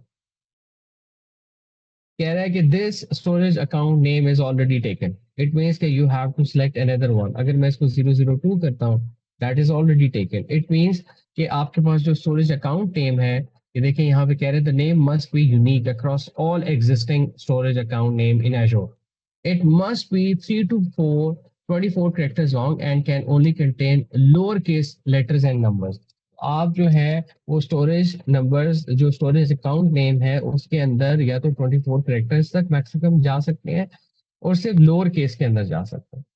तो मैं यहाँ पे इसको थोड़ा सा यूनिक करने के लिए कर देता हूँ DP Pakistan software store board 001। तो अब इससे मुझे यहाँ पे कोई भी पॉपअप नहीं दिया, इट मीन्स के that storage account name is available. अब देखिए ये रीजन्स, रीजन्स क्या होते हैं? रीजन्स मैंने अभी हमने डिस्कस किया है कि they are having physically apart, logical representation हो रही होती है लेकिन वो एक डिस्टेंस के ऊपर जो है वो डिफरेंट रीजन्स के अंदर एग्जिस्ट कर रहे हैं। अगर आप इसको क्लिक करें तो ये देखिए हमारे पास डिफरेंट रीजन जो है वो यहाँ पे एग्जिस्ट कर रहे हैं। हमारे पास अफ्रीका का रीजन है, एशिया पैसिफिक रीजन है, एशिया पैसिफिक सेंट्रल इंडिया है, फिर ईस्ट एशिया का है, फिर इंडोनेशिया के अंदर सेंट्रल है, फिर जापान के अंदर है, फिर Korea, New Zealand, Canada, France, Europe के हैं सारे, फिर उसके बाद स्पेन आ गया, स्वीडन आ गया है, वेस्ट यूरोप आ गया है, फिर हमारे पास ये सेंट्रल लैटिन अमेरिका चला गया है, मिडिल ईस्ट आ गया हमारे पास, और फिर इसके बाद देखिए साउथ अमेरिका भी आ गया। और इसके बाद अदर्स के अंदर अगर आ जाएं तो ऑस्ट्रेलिया सेंट्रल आ गया, कोरिया साउथ आ गया, साउथ इंडिया आ गया। अब ये जो रीजन्स हैं why they are very important, they are very important क्यों? क्योंकि अगर आप फॉर एग्जांपल किसी फॉरेन वेंडर के साथ काम कर रहे हैं और उसने आपको हायर किया हुआ है कि आपने मुझे जो है वो माइक्रोसॉफ्ट एजोर के ऊपर जो है वो ये सारा सोल्यूशन डिप्लॉय करके देना है, और आपको पता है कि वो जो फॉरेन वेंडर है उसकी जो क्लाइंटेज है वो कहाँ से होगी, वो कौन से रीजन से होगी, आपको ये सारी इंफॉर्मेशन उसने दी होगी। तो जितना आप अपने एंड यूजर के करीब रीजन को सिलेक्ट करेंगे, you are having less latency in using that applications, या वो जो भी आपने सर्विस डिप्लॉय की होगी ये आपको लेस लेटेंसी प्रोवाइड करेगा। क्यों? क्योंकि हमने पढ़ा था कि टाइम कम्प्लेक्सिटी और space complexity is a problem. आपका सोल्यूशन बहुत अच्छा है लेकिन जब यूजर उसको यूज करने लगता है तो घंटा लग जाता है उसको, वो अपलोड ही होता रहता है। आपने शायद वेबसाइट के कॉन्टेक्स्ट के अंदर एक चीज पढ़ी होगी जो कि सॉफ्टवेयर डेवलपर्स हैं, एक चीज होती है रिटर्न टाइम, या उसको बाउंस बैक भी कहते हैं, बाउंस बैक टाइम या बाउंस रेट भी कहते हैं उसको। तो वो ये चीज होती है कि यूजर आपकी वेबसाइट के ऊपर आया है और उस वेबसाइट को लोड होने में इतना टाइम लग गया कि यूजर ने बैक का बटन प्रेस किया और वो किसी और वेबसाइट के ऊपर चला गया। गूगल के ऊपर आप सर्च करते हैं ना, आपके पास थाउजेंड्स ऑफ पेजेस आ जाते हैं, आप पहले पेज के ऊपर जाते हैं, आप देखते हैं कि यार ये तो लोड ही नहीं हो रहा, आप बैक करते हैं दूसरे पे चले जाते हैं, that is a bounce rate. Same goes with your application. अगर आपका रीजन जो है वो डाटा इज फिजिकली अपार्ट, वो एक फिजिकल डिस्टेंस के ऊपर करता है और आपका कनेक्शन भी इतना ज़्यादा अच्छा नहीं है, तो फिर होगा क्या कि आपके सर्विसेज को लोड होने में टाइम लग जाएगा और यूज़र एक्सपीरियंस अगर अच्छा नहीं होगा तो उस प्रोडक्ट की जो है वो जो प्रॉफिटेबिलिटी है, उसका जो रेवेन्यू है वो भी डिक्रीज ही रहेगा क्योंकि यूज़र उसको लाइक नहीं करेगा। अस्सलाम वालेकुम जी वालेकुम सलाम। सर, उम्मीद है आप ठीक होंगे। मैं तानिया कौर बात कर रही हूँ। जी तानिया, तानिया बात कर रही हैं? जी जी, कैसी जा रही है अच्छा क्लास?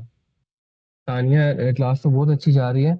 अब हमें जो है वो अकाउंट्स, कुछ लोगों की जो अकाउंट्स हैं दे आर नॉट रेडी, और हम जो है वो एक्सपेरिमेंट मतलब हैंड्स ऑन स्टार्ट कर दिए हमने। तो हम चाह रहे थे कि सबके पास अकाउंट्स हो तो वो साथ साथ करते रहें, क्योंकि ये साथ साथ करेंगे तो इनको थोड़ी सी चीजें याद भी रहेंगी। ठीक है। अच्छा सर, मैंने अकाउंट्स क्रिएट कर लिए। ठीक है। तो मैं आपके साथ डिटेल्स शेयर कर देती हूँ। स्टूडेंट्स को इन्फॉर्म करें कि मिस रुबाब के कॉन्टैक्ट नंबर पे सारे टेक्स्ट कर लें, तो वो 1 बाय 1 सारों को दे देंगे। बस ठीक हो गया। हम बस अभी ये एक एक्सपेरिमेंट है, इसको कंप्लीट करके हम ब्रेक कर रहे हैं, जब तक ये सारे उनको मैसेज कर देते हैं। आप लोग ये कह रही हैं कि जो मैडम रुबाब है उनके मैसेज को व्हाट्सएप कर दें कि please send me the login details, या जो भी है, तो आपको वो अकाउंट डिटेल्स मिल जाएंगी। ठीक है। अब हम ये एक्सपेरिमेंट क्रिएट कर लेते, इसको कंप्लीट कर लेते हैं स्टोरेज अकाउंट को। उसके बाद आपको जब अकाउंट मिल जाएंगे तो फिर आपने अपना अकाउंट बना के इस एक्सपेरिमेंट को कंप्लीट करना है। तो ये आप लोगों को समझ आ गया कि रीजन किस तरह से सेलेक्ट करना है। ठीक हो गया। Primary service. प्राइमरी सर्विस क्या है, देखें यहाँ पे क्लिक करेंगे, कहता है depending on the option you choose it may lead to service specific guidance throughout create experience to make the create process easier. सबको सुने सुने सबको सेंड करिए 1 बाय 1। प्लीज बार बार मैसेजेस ना करिएगा कि सेंड कर दें कर दें कर दें। 1 बाय 1 सबको सेंड करिए, तो इसलिए थोड़ा सा पेशेंस रखिएगा, क्योंकि ठीक अभी है। मुझे मैसेजेस पे मैसेजेस आना शुरू हो गए। हाँ, हाँ, ओके। ठीक है। अब प्राइमरी सर्विस हम जो है वो बेसिकली यहाँ पे सेलेक्ट करना चाहते हैं कि अगर हमारे पास ऑलरेडी कोई क्योंकि मैंने इस पे क्रिएट किया हुआ था तो वो यहाँ पे एग्जिस्ट कर रहा है। तो वो ये बता रहा है कि ये जो स्टोरेज अकाउंट आप क्रिएट कर रहे हैं, कौन सी प्राइवेट सर्विस जो है वो आप यूज करेंगे, जो फाइल्स यूज करेंगे या और यूज करेंगे। तो ये वो यहाँ पे आ सकते हैं। आप लोगों को भी ये आ रहे होंगे यहाँ पे। तो बेशक आप यहाँ से जो है वो सिलेक्ट कर लें जो भी हमारी टाइप है। अभी हम तो हम सिर्फ क्रिएट करना चाह रहे हैं, तो मे बी हम पहले वाले को सिलेक्ट कर लेते हैं। उसके बाद ये परफॉर्मेंस बताएगा। देखें ये बता रहा है वही परफॉर्मेंस होगी अभी हमने डिस्कस किया है।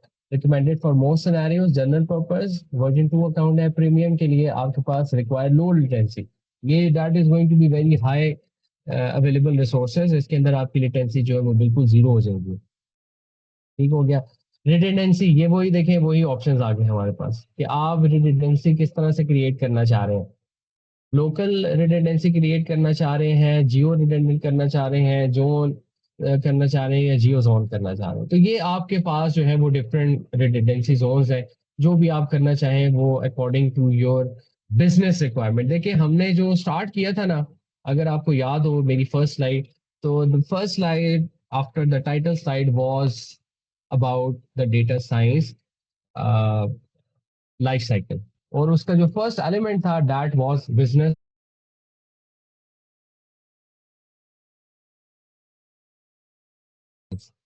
वहां से ही सारी कहानी स्टार्ट हो जाती है। तो ये जो रिडंडेंसी आप क्रिएट करना चाह रहे हैं ये आपको पॉलिसी रिक्वायरमेंट्स के अंदर आएंगी कि वो जो सोल्यूशन आप किसी कंपनी के लिए क्रिएट करना चाह रहे हैं या किसी वेंडर के लिए क्रिएट करना चाह रहे हैं, वो कितना रिडंडेंट रखना चाहता है अपने सोल्यूशन को। उस तरह से फिर आप इसको जो है वो रिडंडेंट क्रिएट करेंगे। अभी मैं लोकल रिडंडेंट इसको कर देता हूँ, and then review plus create. ये वैलिडेट करेगा आपके प्रोग्रेस को, और उसके बाद जो है वो डेटा स्टोरेज जो है उसको क्रिएट कर देगा।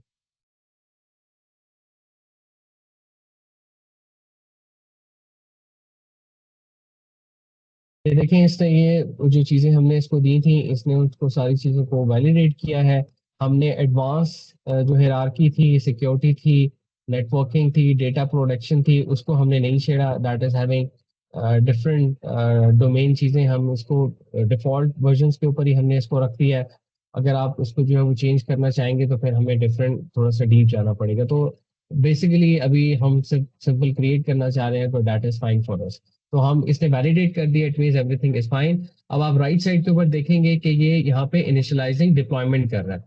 यहाँ पे आपके पास नोटिफिकेशन अपीयर हो जाएगा at the top, submitting the deployment template for resource group एजोर machine learning resource group 02। तो इसी के अंदर ही हमने ये स्टोरेज क्रिएट किया था। और देखें कि अब इसने इसको डिप्लॉयमेंट जो है यहाँ पे हमें ये प्रोसेस बता रहा है कि डिप्लॉयमेंट इज इन प्रोग्रेस। तो यहाँ पे हमारे पास अब जो स्टोरेज यूनिट हम क्रिएट कर रहे थे उसने हमें देखें यहाँ पे इसकी डिटेल्स भी आ रही है, इसकी यहाँ पे सब्सक्रिप्शन आ रही है कि आपके पास सब्सक्रिप्शन कौन सी है इस वक्त, और इसका रिसोर्स ग्रुप कौन सा है जो कि हमने इसको बताया था कि रिसोर्स ग्रुप दूसरा क्रिएट कर दे। और यहाँ पे देखें ये रिसोर्स आ रहा है जो कि हमने यहाँ पे बनाया था।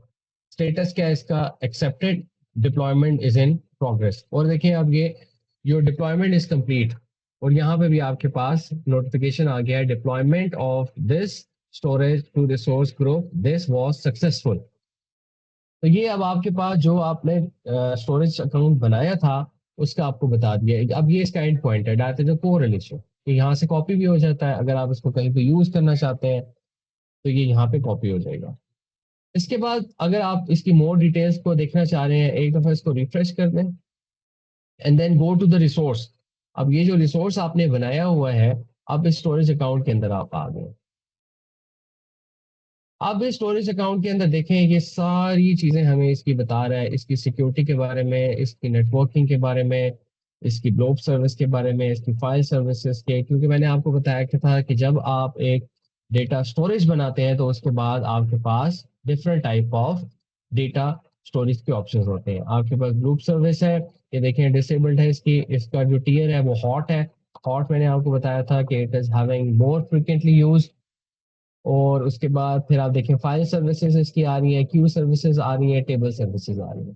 तो ये वो सारी चीजें बाय डिफॉल्ट यहाँ पे क्रिएट हो जाती हैं जब आप इसको यूज करते हैं। तो ये हमारे पास जो है this is the first hands on कि हमने जो है वो एक क्रिएट कर लिया है डेटा स्टोरेज। अगर आप होम के अंदर जाएंगे तो आपको देखेंगे यहाँ पे बता रहा होगा ये हमारे पास एक स्टोरेज अकाउंट हमने क्रिएट किया, that is the storage account. ये मेरे पास डिफरेंट और भी चीजें मैंने क्रिएट की हुई थी, लेकिन सबसे ऊपर ये वाला आप देखें तो ये बता रहा है कि last viewed a few seconds ago. तो यहाँ पे हमने जो स्टोरेज अकाउंट टाइप है वो क्रिएट कर लिया और ये हमारे रिसोर्सेज के अंदर काउंट हो रहा है। अब ये रिसोर्सेज जो है वो यहाँ पे डिप्लॉय हो चुके हैं। तो ब्रेक करते हैं, अच्छा जी कंटिन्यू करते हैं आज की जो स्लाइड्स हैं उसको देखते हैं आगे के व्हाट इज कमिंग नेक्स्ट। आप लोगों ने जो है ना अकाउंट्स को रेडी करके कल तक आप कोशिश करें कि आपके सारे अकाउंट्स जो है ना वो रेडी हो जाए, और उनकी जो रेडी करके आपने कॉन्फ़िगर करना है स्टोरेज अकाउंट को। सॉरी मैंने यहाँ पे वर्क स्पेस लिख दिया है, data is not work space, this is Azure storage account.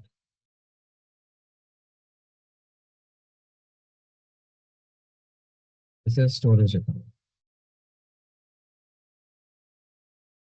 और उसके बाद आपने एक डेटा लेना है अपनी डोमेन से, और उसको आपने उस तरह से उसके कैटेगोरिकल और जो कंटिन्यूस फीचर्स हैं उनको एक्सप्लेन करना है।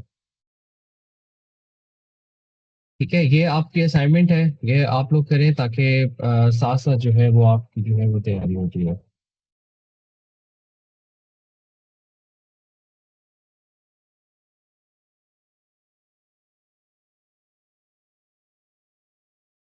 ओके, मूव करें अब हम नेक्स्ट आगे।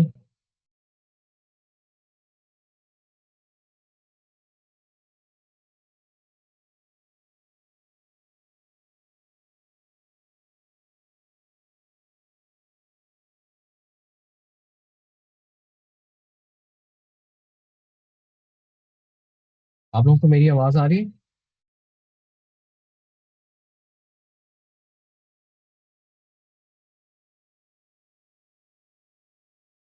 जी सर आ रही है। जी आ रही ओके फाइन, ठीक है अब हम आगे मूव करते हैं। अच्छा, एज़्योर स्टोरेज हैंड्स ऑन आज हमने एक किया कि हमने एक स्टोरेज बना लिया, और उसके बाद कुछ लोगों ने नहीं किया तो वो काइंडली कर लें और एक डॉक्यूमेंट बना लें वन स्लाइड के अंदर, एक डेटा ले लें अपना, और ये जो स्टोरेज अकाउंट की जो स्क्रीनशॉट है उसको ऐड कर लें ताकि आपको भी श्योरिटी हो जाए और मुझे भी कि we have done something. Okay now next Azure fundamentals के अंदर हमारे पास जो है वो एज़्योर कंप्यूट्स, या हम इनको कहते हैं वर्चुअल मशीन्स। ये क्या चीज होती है हम इसको देखते हैं। अब जो नॉर्मल हमारे पास जो बेसिकली कंप्यूटर्स होते हैं, जैसे हम जिस कंप्यूटर के ऊपर आज काम भी कर रहे हैं, आपके अपने लैपटॉप्स हैं, डेस्कटॉप कंप्यूटर्स हैं, तो वहां पे क्या होता है, इवन मोबाइल फोन्स, उसमें क्या होता है, एट द एप्लीकेशन लेयर आपके पास क्या होता है, आपके पास डिफरेंट जो है वो एप्स होती हैं जो कि आप यूज कर रहे होते हैं। ये एप्लीकेशन लेयर होती है जहाँ पे जो है वो एंड यूजर जो है जिसको यूज कर रहा होता है उन एप्लीकेशंस को। जैसे आपने अभी माइक्रोसॉफ्ट ऑथेंटिकेटर एप्लीकेशन यूज किया, तो ये बेसिकली एंड यूजर का इंटरफेस है जिसको हम आईडीई भी कहते हैं या जिसको हम जीयूआई कहते हैं।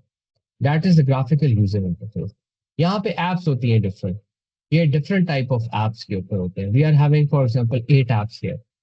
और ये जो एप्स होती हैं बेसिकली ये रन कर रही होती है आपके ऑपरेटिंग सिस्टम के अंदर, कि इन एप्स की इनपुट कहाँ से लेनी है, इनको प्रोसेस कैसे करना है, इसका आउटपुट कैसे डिस्प्ले करना है, ये सारा जो होता है ये ऑपरेटिंग सिस्टम कर रहा होता है।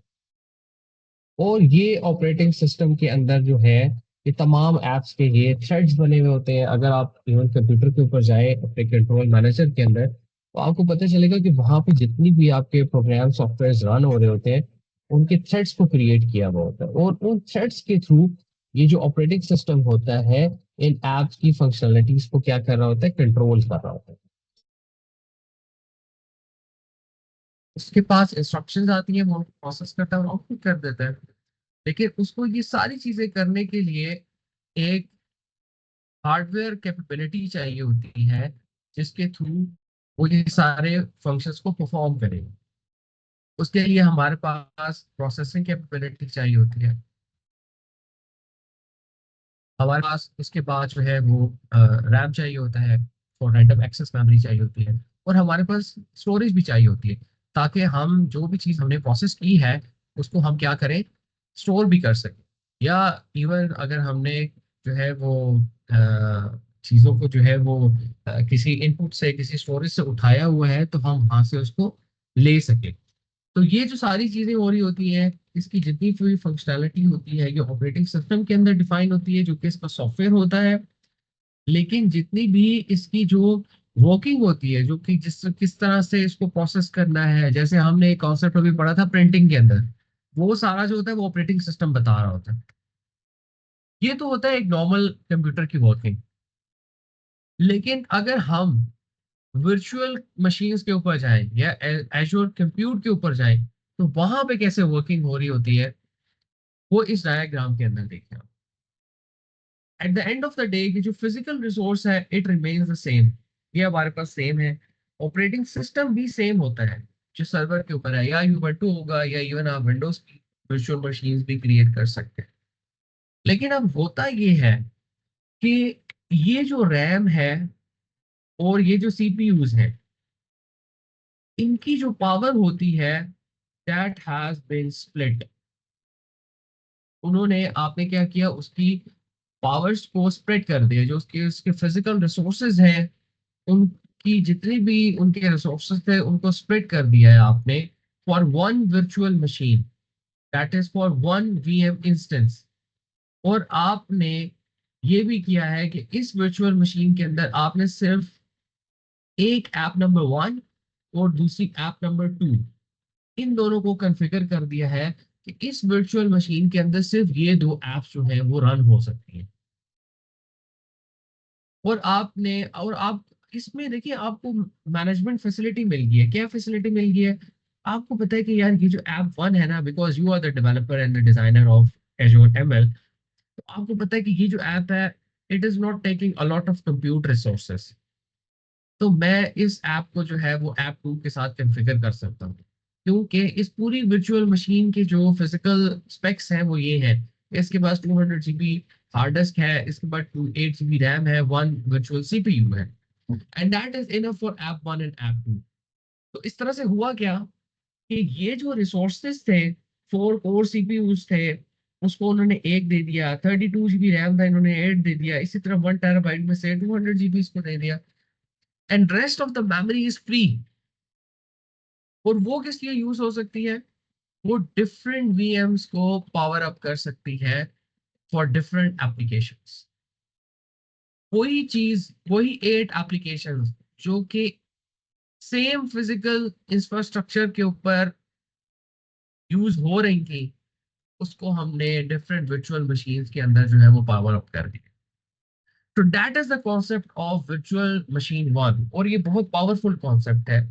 इस पे हर ऐप को पता है कि मैंने इतना यूज करना है। अगर वर्चुअल मशीन 1 नहीं है या ऐप 2 ऐप 3 नहीं है, तो इट मींस कि वो रिसोर्स आपका फ्री है, it is not being utilized. ये वही कॉन्सेप्ट है कि हम एक हार्डवेयर लेके बजाय उसको डेडिकेट कर दें और वो अंडर यूटिलाइजेशन होता रहे, तो इट मींस कि आपकी कैपिटल कॉस्ट भी बढ़ जाएगी और आपकी मेंटेनेंस कॉस्ट भी बढ़ती चली जाएगी, क्योंकि forever life it has not been used. तो एजूर मशीन लर्निंग या क्लाउड कंप्यूटिंग के अंदर हमारे पास ये एक बहुत यूजफुल कॉन्सेप्ट है वर्चुअल मशीन्स का, जो कि हम क्रिएट कर सकते हैं। आपने मार्केटिंग डिपार्टमेंट के लिए अलग एक वर्चुअल रिसोर्स क्रिएट कर दिया है, एआई के लिए अलग कर दिया है, and you have divided the whole workspace into virtual machines. तो ये एक कॉन्सेप्ट जो है वो इसके अंदर बहुत इंपॉर्टेंट है, जो कि हम यूटिलाइज करते हैं। इसके अलावा अब ये जितनी भी वर्चुअल मशीन्स होती हैं, इनके कुछ कैपेबिलिटी डिफरेंट स्पेक्स के ऊपर डिपेंड कर रही होती है। इसीलिए एजूर फंडामेंटल्स के अंदर या एजूर एमएल के अंदर इन्होंने वर्चुअल मशीन्स को डिफरेंट सीरीज के अंदर डिवाइड कर दिया है। आप इस लिंक के ऊपर जाके इन सीरीज की डिटेल्स देख सकते हैं। ए सीरीज के अंदर क्या होता है? Entry level economical virtual machines for development and testing. आपका बिजनेस अभी जो है वो फ्लरिश नहीं हुआ हुआ, आप सिर्फ you are just want to test the development that you have done. आपके पास एक नॉमिनल नंबर ऑफ यूजर्स है जिसको आप सिर्फ जो है वो टेस्टिंग के लिए यूज करना चाहते हैं, तो आप ए सीरीज यूज करें। बी ए सीरीज किस लिए होती है? Economical burstable virtual machines. Burstable क्या होती है? वो जो हमने एक ग्राफ पढ़ा था, उसमें में भी जनवरी के महीने में इतनी ट्रैफिक होती है, फिर नीचे जो है वो डिक्लाइन कर जाती है, फिर जो है वो किसी वक्त बर्स्ट हो जाती है और फिर जो है वो डिक्लाइन कर जाती है। तो ये जो पीक आवर्स होते हैं, ये not in a sense of कि यहाँ पे जो है वो मंथ्स आ रहे हैं, ये डिफरेंट जो है वो लेवल ऑफ टाइम भी हो सकता है, डिफरेंट डेज भी हो सकते हैं। तो ये डिफरेंट डेज के अंदर जो ट्रैफिक होती है वो फ्लक्चुएट करती है। तो ये जो बर्स्ट होते हैं या पीकेबल आवर्स होते हैं, इसके अंदर अगर आपकी कोई ऐसी एप्लीकेशन है तो आप उसके लिए बीएस सीरीज यूज करें। फॉर एग्जांपल टेलीकॉम कंपनीज जो है उनको पता है कि यार इस आवर के अंदर बर्स्टेबल ट्रैफिक होती है, तो these type of virtual machines are good to handle those burst traffic. D series है उस जनरल पर्पस कंप्यूट है, इसको आप किसी भी जनरल पर्पस कंप्यूट के लिए यूज कर सकते हैं। डीसी सीरीज है ये प्रोटेक्ट डेटा इन यूज, उसके लिए बहुत अच्छी है कि आप प्रोटेक्शन लगाना चाह रहे हैं। Optimize for in memory hyper thread application, ये मेमोरी ऑप्टिमाइज की हुई है इन्होंने। इन थ्रेडेड एप्लीकेशन जो कि अपने अंदर ही जो थ्रेड्स को क्रिएट कर रही होती हैं, एप्लीकेशंस बहुत ज्यादा थ्रेड्स, मल्टीपल थ्रेड्स को, हाइपर थ्रेड्स को क्रिएट कर देती हैं, तो उस सीरीज के लिए आप ई सीरीज पे चले जाएं। इसी तरह एफ सीरीज एप्लीकेशन है कंप्यूट ऑप्टिमाइज वर्चुअल मशीन्स, कि वो जितनी भी वर्चुअल मशीन्स होती हैं उनको कंप्यूट की जो है उनकी ऑप्टिमाइजेशन रखती है। फिर हमारे पास आ जाती है G series, that is memory and storage optimize virtual machines, ये इनके लिए बेहतर है। फिर हमारे पास ये वाली जो मशीन्स है जैसे एच है, एल एम एन, कुछ हाई परफॉर्मेंस वर्चुअल मशीन्स है, कुछ की जो स्टोरेज है वो बहुत ऑप्टिमाइज है, जो मेमोरी है रैंडम एक्सेस मेमोरी वो ऑप्टिमाइज है। लेकिन जो एन टाइप ऑफ सीरीज है दैट इज फॉर जीपीयूज, ये वो वर्चुअल मशीन्स है जो कि जीपीयूज के लिए है, और these type of machines are good for NLP type of services. अगर आप लार्ज लैंग्वेज मॉडल यूज कर रहे हैं तो फिर आप इन जीपीयूज के ऊपर जाएंगे, बिकॉज जो normal L series M series की जो मशीन्स है वर्चुअल मशीन्स है, they can not handle those NLP या लार्ज लैंग्वेज मॉडल्स के जो ओवरहेड होते हैं, they can not be use. तो फिर आप जो है वो जीपीयू एनेबल वर्चुअल मशीन्स के ऊपर शिफ्ट हो जाएंगे। तो ये वो type of Azure machine learning machines है जब हम इन वर्चुअल मशीन्स को बना रहे होते हैं। जैसे हमने देखा कि हमने रिडंडेंसी के कॉन्सेप्ट को पढ़ा, हमने रीजन्स के कॉन्सेप्ट को पढ़ा, तो जब हम वो रिसोर्सेज को क्रिएट कर रहे होते हैं तो वो सारी इंफॉर्मेशन हमारे से मांगता है। तो ये ऑप्शंस हमें पता होनी चाहिए कि हमारी जो ऐप है वो उसकी रिक्वायरमेंट क्या है, उसके रिसोर्स रिक्वायरमेंट क्या है, उसके स्पेक्स कौन से हमें चाहिए। तो उस बेस के ऊपर फिर हम क्या करते हैं, अपनी वर्चुअल मशीन्स को डिप्लॉय करते हैं।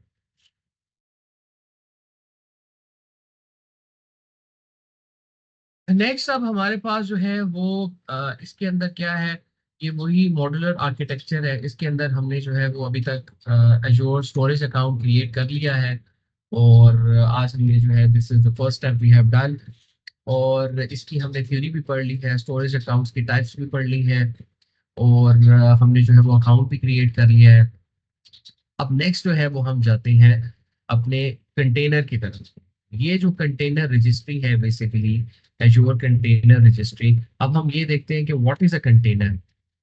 तो कंटेनर पे जाने से पहले जो है वो सबसे पहले हमें ये पता होना चाहिए कि व्हाट इज अ डॉकर। आप कंसिडर करें कि you are a developer and you are working on a platform to develop a machine learning application. आपने सारा कुछ टेस्ट कर लिया अपनी मशीन के ऊपर और एवरीथिंग वाज वर्किंग फाइन। और फिर आपने क्या किया, आपने दूसरी टीम को अपना वो सारा जो भी वर्कलोड था वो आपने उसको प्रोवाइड कर दिया, लेकिन वो कहता है कि it is not working on my computer. अब ये जो इश्यूज आते हैं ये फिजिकल रिसोर्सेज की वजह से भी हो सकते हैं और सॉफ्टवेयर डिपेंडेंसीज की वजह से भी हो सकते हैं। ऐसे इश्यूज को रिजॉल्व करने के लिए हमारे पास जो एक सोल्यूशन हमें एजोर एमएल देता है वो देता है डॉकर। तो डॉकर को जब आप इम्प्लीमेंट करते हैं अपनी पूरी इन्वायरमेंट के लिए, basically it is creating an environment, यहाँ वो एक डायरेक्टरी बना देता है आपके पूरे प्रोजेक्ट के लिए। और वो इन्वायरमेंट क्या करती है, इस पूरे सोल्यूशन को सॉल्व करती है। कैसे करती है? फॉर एग्जाम्पल आपने जो सोल्यूशन बनाया था उसके अंदर जो है वो पाइथन 3.871 2020 का वर्जन यूज हो रहा था, लेकिन जो आपके डिफरेंट जो टेक्निकल रिसोर्स थे, ह्यूमन पर्सन्स थे, उसके अंदर डिफरेंट वर्जन यूज हो रहे थे। अब ऑब्वियसली पाइथन जो है वो हर महीने ही तकरीबन या हर साल में 2-3 दफा जो है वो वर्जन निकाल देती है। इसी तरह पांडास के वर्जन होते हैं अक्टूबर के अंदर, ये देखिए ये इस तरह से 19 के अंदर आए, फिर 2020 के अंदर अभी तक इसके ये वर्जन हो गए हैं। फिर उसके बाद साइकिट लर्न जो कि अनदर पाइथन लाइब्रेरी है। अब ये सारे वर्जन यूज करते हुए आपने अपना ये जो सॉफ्टवेयर था यहाँ पे प्रोग्राम किया था, ये वाले वर्जन में भी इस बंदे के पास इंस्टॉल नहीं थे, जिसकी वजह से उसका जो पूरा प्रोग्राम था वो काम नहीं कर रहा था। तो अब ये करता क्या है डॉकर, आपकी जो लोकल मशीन होती है, जितनी भी डिपेंडेंसीज पाइथन की, पांडास की, साइकिट लर्न की आपने यूज की होती है, उसको वो क्या करती है प्रोडक्शन एनवायरनमेंट के अंदर एक कंटेनर क्रिएट करती है उसका। या आप इसको समझ सकते हैं दैट इज एन एनवायरनमेंट। वो आपकी लोकल मशीन के अंदर एक एनवायरनमेंट क्रिएट कर देती है। और ये जितने भी समझ ले आपके, जैसे आपने देखा होगा पोर्ट के ऊपर डिफरेंट कंटेनर्स होते हैं, ये वो कंटेनर्स हैं। और ये सब कंटेनर्स जो हैं वो एक शिप के ऊपर जाते हैं, और इस शिप को हम कहते हैं डॉकर। ये डॉकर की वो शिप है, अगर आप इसका लोगो देखें तो उसके ऊपर भी कुछ कंटेनर्स रखे होते हैं। तो बेसिकली हम करते क्या है कि जो लोकल मशीन के अंदर हमने डिपेंडेंसीज यूज की होती हैं, हम जब अपना सॉफ्टवेयर ओवर हैंड करते हैं, हैंडशेक करके दूसरे बंदे को देते हैं, तो we are not only giving the software but also the dependencies. हम उन डिपेंडेंसीज को भी दे देते हैं। अब डॉकर क्या करता है, उन डिपेंडेंसीज के ऊपर आपका पूरा प्रोडक्शन एनवायरनमेंट क्रिएट कर देता है। इट मींस कि वो जो डॉकर है, इसको आप इस तरह से समझें कि विंडोज की जो पहले सीडीज आती थी, डीवीडीज आती थी, अब आपको इंटरनेट से डाउनलोड कर लेते हैं, वो विंडोज को एक पूरा जो है एसडीके सॉफ्टवेयर डेवलपमेंट किट बना के या उसका एक कंटेनर बना के आपको देते हैं। आपको अलग अलग चीजें नहीं अब करनी पड़ती। आप विंडोज करते हैं, आपकी माइक्रोसॉफ्ट वर्ड भी इंस्टॉल हो जाता है, पावर पॉइंट भी इंस्टॉल हो जाता है, आपकी सिक्योरिटी भी एनेबल्ड हो जाती है, आपके इनपुट आउटपुट डिवाइसेस के सॉफ्टवेयर भी सारे आ जाते हैं। तो जितनी भी डिपेंडेंसीज एक कंप्यूटर को चाहिए होती हैं वो उस माइक्रोसॉफ्ट विंडोज के अंदर बिल्ट इन परफॉर्म कर देता है। डॉकर भी इसी तरह करता है, लेकिन that is for the software that you have developed, वो आपके सॉफ्टवेयर के लिए करता है और इसको प्रोडक्शन एनवायरनमेंट के लिए क्या कर देता है, रेडी कर देता है। So it means कि Docker is a tool to ship a group of software packages using containers. ये वो containers होते हैं जो कि एक शिप के अंदर आप रखते हैं। इसके अंदर pandas भी आ गया, इसके अंदर scikit-learn भी आ गया, इसके अंदर TensorFlow भी आ गया, इसके अंदर Python के versions भी आ गए and so on. ये वो सारे as a container इसके ऊपर शिप के ऊपर रखता है और आपको जो है वो डॉकर दे देता है। तो डॉकर के लोगों के ऊपर भी ये जो बेसिकली रखा हुए हैं रेक्टेंगल्स हैं या स्क्वायर्स हैं, these are actually the containers. तो ये शो कर रहा है कि आपने जो सॉफ्टवेयर बिल्डअप किया है, आपने जो ऐप बनाई है, उसके जितने भी सॉफ्टवेयर पैकेजेस हैं, it is now contained in Docker. और वो पूरा जो इमेज होता है वो बेसिकली क्रिएट हो जाता है। अब image, Docker image versus container, अब इसका क्या डिफरेंस है? Docker image is a template और स्पेसिफिकेशन।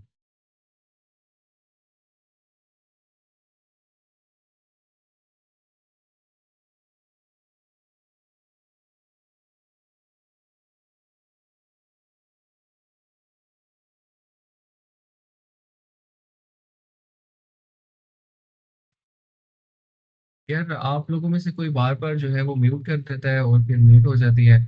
आप लोग तो पढ़े लिखे लोग हैं, फिर भी आप लोग इस तरह कर रहे हैं। एनीवेज कंटिन्यू करते हैं।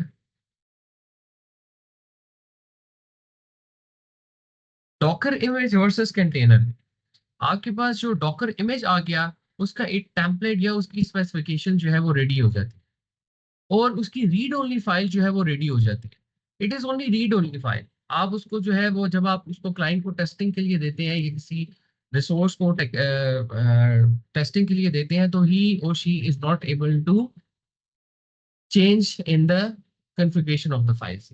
अब ये जो फाइल होती है ये सिर्फ रनेबल होती है, इसको आप रन करते हैं और आपका जो इंस्टेंस है वो क्रिएट हो जाता है। Container is the instance. अब ये जो इमेज होता है बेसिकली ये that is Docker image versus container. अब कंटेनर के अंदर क्या होता है? Container is the instance of the specification. Container जो होता है वो आपकी स्पेसिफिकेशन बता रहा होता है, जबकि डॉकर इमेज जो होता है इज इटसेल्फ अ टेम्पलेट और अ स्पेसिफिकेशन। यानी डॉकर जो है वो basically inside a container, container is a high level thing और उसके अंदर आपकी जितनी भी स्पेसिफिकेशंस होती हैं वो कंटेन हो जाती है। अगर आप टेक्निकली सॉफ्टवेयर के अंदर और बात करें तो उस वक्त हम डॉकर को कंटेनर ही कह देते हैं कि डॉकर इज अ कंटेनर, क्योंकि वो उसके अंदर का एक पार्ट होता है उसकी टेक्निकल स्पेसिफिकेशन का। तो container is the instance of the specification. तो फाइल्स रीड ओनली फाइल्स होती हैं हमारे पास और उसको जब हम रन करते हैं तो दैट बिकम्स अ कंटेनर। और इस कंटेनर के अंदर वो सारी चीजें होती हैं जो कि हमने सॉफ्टवेयर डेवलपमेंट के ऊपर सारी यूज की थी। कौन सी वो चीजें थी? वो पाइथन था, वो डेटाबेसेस थी, वो स्टोरेज अकाउंट्स थे, वो जो थे वो साइकिट लर्न की एप्लीकेशंस थी, उसकी लाइब्रेरीज थी या मशीन लर्निंग मॉडल्स की थी। वो सारी जो रीड ओनली फाइल्स हैं वो उसके अंदर एज अ पैकेज एक फोल्डर के अंदर आप करके और उसको जिप कर देते हैं as an example and that becomes a instance of the container. अब इसके साथ होता क्या है कि आपकी जितनी भी रिक्वायरमेंट्स थी, आपकी जितनी भी डिजाइन था सारा, आपका जितना भी जो डेवलपमेंट किट थी, आपकी जितनी भी टेस्टिंग थी और जो डिप्लॉयमेंट थी, ये सारा जो है वो डॉकर की कंटेनर्स के अंदर जो है वो आप समझ लें कि इंटीग्रेट हो जाता है।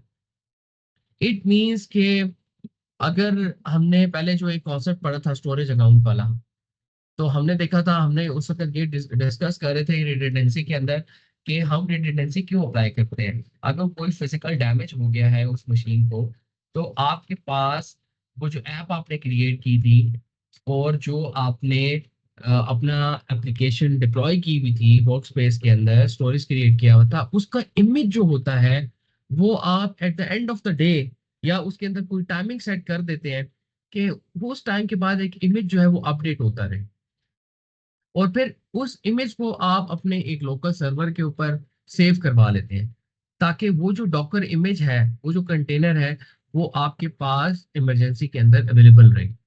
और फिर होता क्या है, जब आप दूसरे रीजन के अंदर शिफ्ट होते हैं या अवेलेबिलिटी जोन के अंदर जाते हैं, तो you just have to unpack your Docker container. तो आपका जो सोल्यूशन होता है वो उधर से ही अप हो जाता है। तो this is the benefit of having a Docker, कि आपकी जितनी भी रिक्वायरमेंट्स थी, आपके जितने भी डिजाइन थे, डेवलपमेंट थी, टेस्टिंग आपने परफॉर्म की हुई थी, इवन आपका जो डेटा है वो भी उसी डिप्लॉयमेंट के ऊपर रेडी हो जाता है। अब हम इस पूरे चीज को सम अप करते हैं और अपनी नेक्स्ट डायरेक्शन के ऊपर आते हैं, that is Azure container registry. ये क्या होती है? ये एक रिपोजिटरी होती है जिसके अंदर आपके इमेजेस पड़े होते हैं, और that is an on demand creation and builds of container. अगर आपके पास चॉइस है, आप करना चाहते हैं इसको, तो ये क्रिएट होती है, वरना ये क्रिएट नहीं होती। And why on demand? Because on clouds we already having the compute instances, compute clusters that are being used by the billing system। तो वो जितनी भी कंप्यूट रिसोर्सेज आपके यूज होते हैं, इवन आपकी जो स्टोरेज यूज हो रही होती है रिपोजिटरी ऑफ इमेजेस के लिए, वो भी कैलकुलेट हो रही होती है कि इन्होंने इतने वक्त तक के लिए इतनी मेगाबाइट्स या इतने जीबी जो है वो यूज किए हैं, तो दैट इज बीन अकाउंटेबल और computable eight the end of the billing. तो इसलिए ऑन डिमांड होती है, अगर आप चाहते हैं तो देन बी क्रिएटेड। तो Azure container registry basically it's a repository of images, और उसके अंदर जो है वो बेसिक पाइथन का कंटेनर हो सकता है, उसके अंदर basic Python plus scikit learn का कंटेनर हो सकता है। तो we are having different containers. उन कंटेनर्स को या उन इमेजेस को जो है आप डिफरेंट रिसोर्स ग्रुप्स के लिए, डिफरेंट कंप्यूट इंस्टेंसेस के लिए, और इवन डिफरेंट स्टोरेज अकाउंट्स के लिए आप यूज कर सकते हैं। आपने एक दफा एज़्योर कंटेनर रजिस्ट्री के अंदर इन इमेजेस को क्रिएट कर दिया है, and then you can use it again and again whenever you want. तो ये होती है हमारे पास एज़्योर कंटेनर रजिस्ट्री। और आज का जो हमारा डे वन की जो स्पेसिफिकेशन थी, सारी जो हमारी कोर्स आउटलाइन थी, अल्हम्दुलिल्लाह वी हैव कंप्लीटेड इट। और उसके बाद मैंने आपको ये एक असाइनमेंट दी है फॉर योर ओन लर्निंग। आपने एक तो आपको अकाउंट्स मिल गए हैं, और उन अकाउंट्स को आपने यूज करके कंफिगर करना है एज़्योर मशीन लर्निंग अकाउंट और स्टोरेज अकाउंट। सॉरी, ये मैंने अकाउंट लिखा हुआ है, that is an storage account basically. पहला तो आपने ये असाइनमेंट करनी है। दूसरा आपका अकाउंट करना है आपने असाइनमेंट कि you have to take your data from your domain, जिस डोमेन की भी अंदर आप काम कर रहे हैं, क्योंकि वो आपके लिए हाईली अंडरस्टैंडेबल होगा। तो आपने क्या करना है, उसका एक स्क्रीनशॉट लेना है, एक स्लाइड बनानी है आपने, और उसके अंदर उसी तरह से जैसे कि हमने इस स्लाइड के अंदर डिस्कशन किया था, आपको याद होगा, बल्कि वो बेसिक्स मशीन लर्निंग वाली स्लाइड्स थी आई थिंक। मैं अभी इसको ओपन कर लेता हूँ, give me a second. Slide number 17, machine learning, basics of machine learning की जो स्लाइड नंबर 17 है, उसकी मैं बात कर रहा हूँ आपसे। इस तरह से आपने स्क्रीनशॉट लेना है अपने डेटा का, और आपने फिर बताना है कि एक तो उसके टाइप्स ऑफ वेरिएबल्स क्या है, प्रेडिक्टर इंडिपेंडेंट्स क्या है, टारगेट और डिपेंडेंट क्या है। फिर आपने डेटा टाइप उसका लिखना है, और उसके कैरेक्टरिस्टिक्स और न्यूमेरिक के बारे में कमेंट करना है। And then you have another third column, जिसके अंदर आप बताएंगे कि कौन से वेरिएबल्स कैटेगोरिकल है और कौन से कॉन्टिन्यूअस है। तो ये आपका असाइनमेंट है, छोटी सी असाइनमेंट है। I think you are going to be do it. और यस, मैं जितनी भी साइट्स हैं ये अभी ग्रुप के ऊपर सेव शेयर कर देता हूँ आपके साथ, ताकि आपके पास जो है वो एक रेफरेंस पॉइंट मौजूद रहे। और सी यू ऑन डे 02। और अगर आप लोगों का कोई क्वेश्चन है तो यू कैन आस्क मी, और उसके बाद हम आपके क्वेश्चंस ले लेते हैं।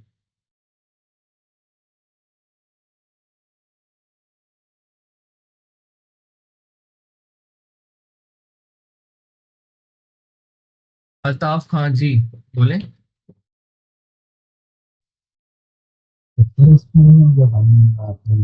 आपकी आवाज बहुत कम आ रही है, बहुत कम, थोड़ा सा आपको ऊंचा बोलना पड़ेगा।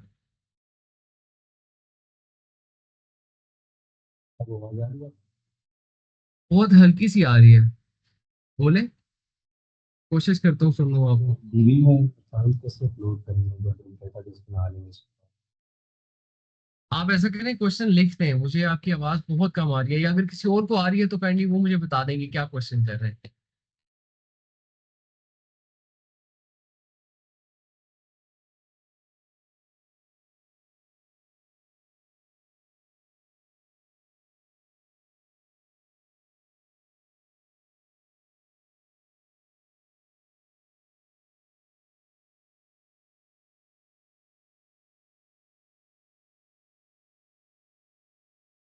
अच्छा, होमवर्क जो है वो बेसिकली ये है, ये जो स्लाइड के ऊपर आप देख रहे हैं, एक मिनट में शेयर करके दोबारा आपके साथ शेयर करता हूँ।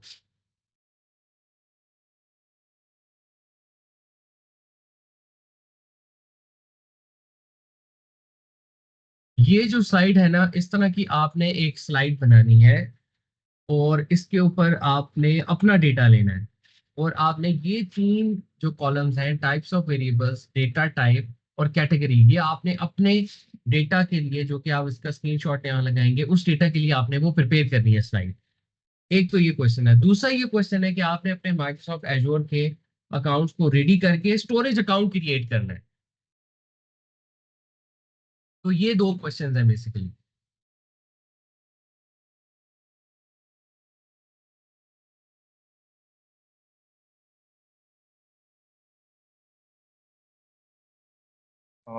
सर एक चीज़ कंफर्म करनी थी कि ये असाइनमेंट्स करना ज़रूरी है, डेली क्लास का असाइनमेंट जो है।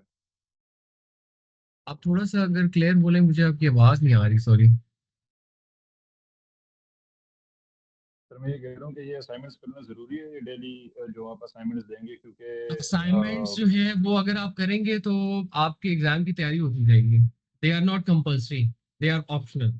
If you have time you must do it. मैं आपको सिर्फ गाइड कर सकता हूँ कि these are the things that you have to be very very careful. और इसके अलावा जो हमने एजोर फंडामेंटल्स खास तौर पे किए हैं, they are very important as concern with your DP 100 exam. जो भी चीज हम इस कोर्स के अंदर कर रहे हैं, एवरीथिंग इज इम्पोर्टेंट।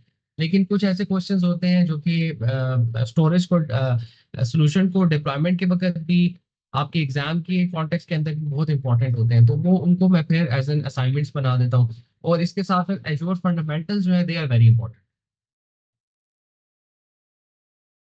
ठीक है सर, थैंक यू। सर मुझे एक चीज़ पूछनी है थोड़ी सी। जी जी।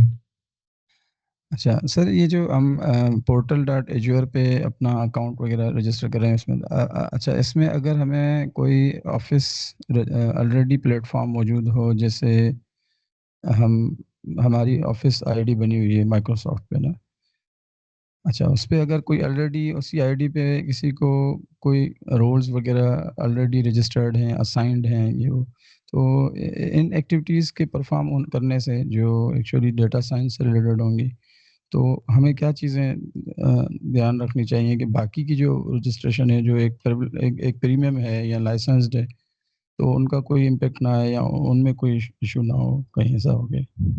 मैं तो आपको वैसे रिकमेंड करूंगा कि आप अपना अकाउंट ही अलग बना लें। ठीक है, उस अकाउंट को बिल्कुल अलग रखें, अपने पर्सनल अकाउंट के साथ वो कर लें।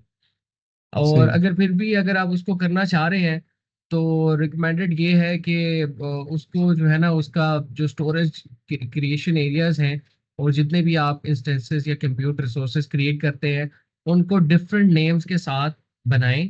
टेस्ट के नाम से या कोर्स के नाम से बना लें, ताकि आपको पता हो कि ये वाले जो इंस्टेंसेस मैंने बनाए हुए हैं या कहीं और यूज नहीं करने, ये मैं सिर्फ अपने टेस्ट के लिए बना रहा हूँ।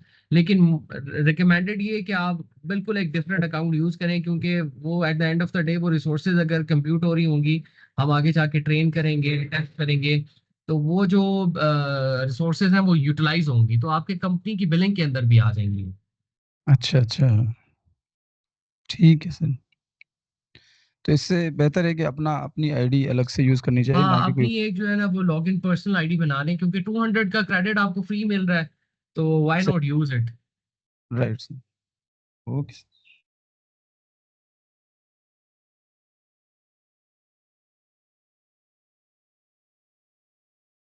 और किसी का कोई क्वेश्चन?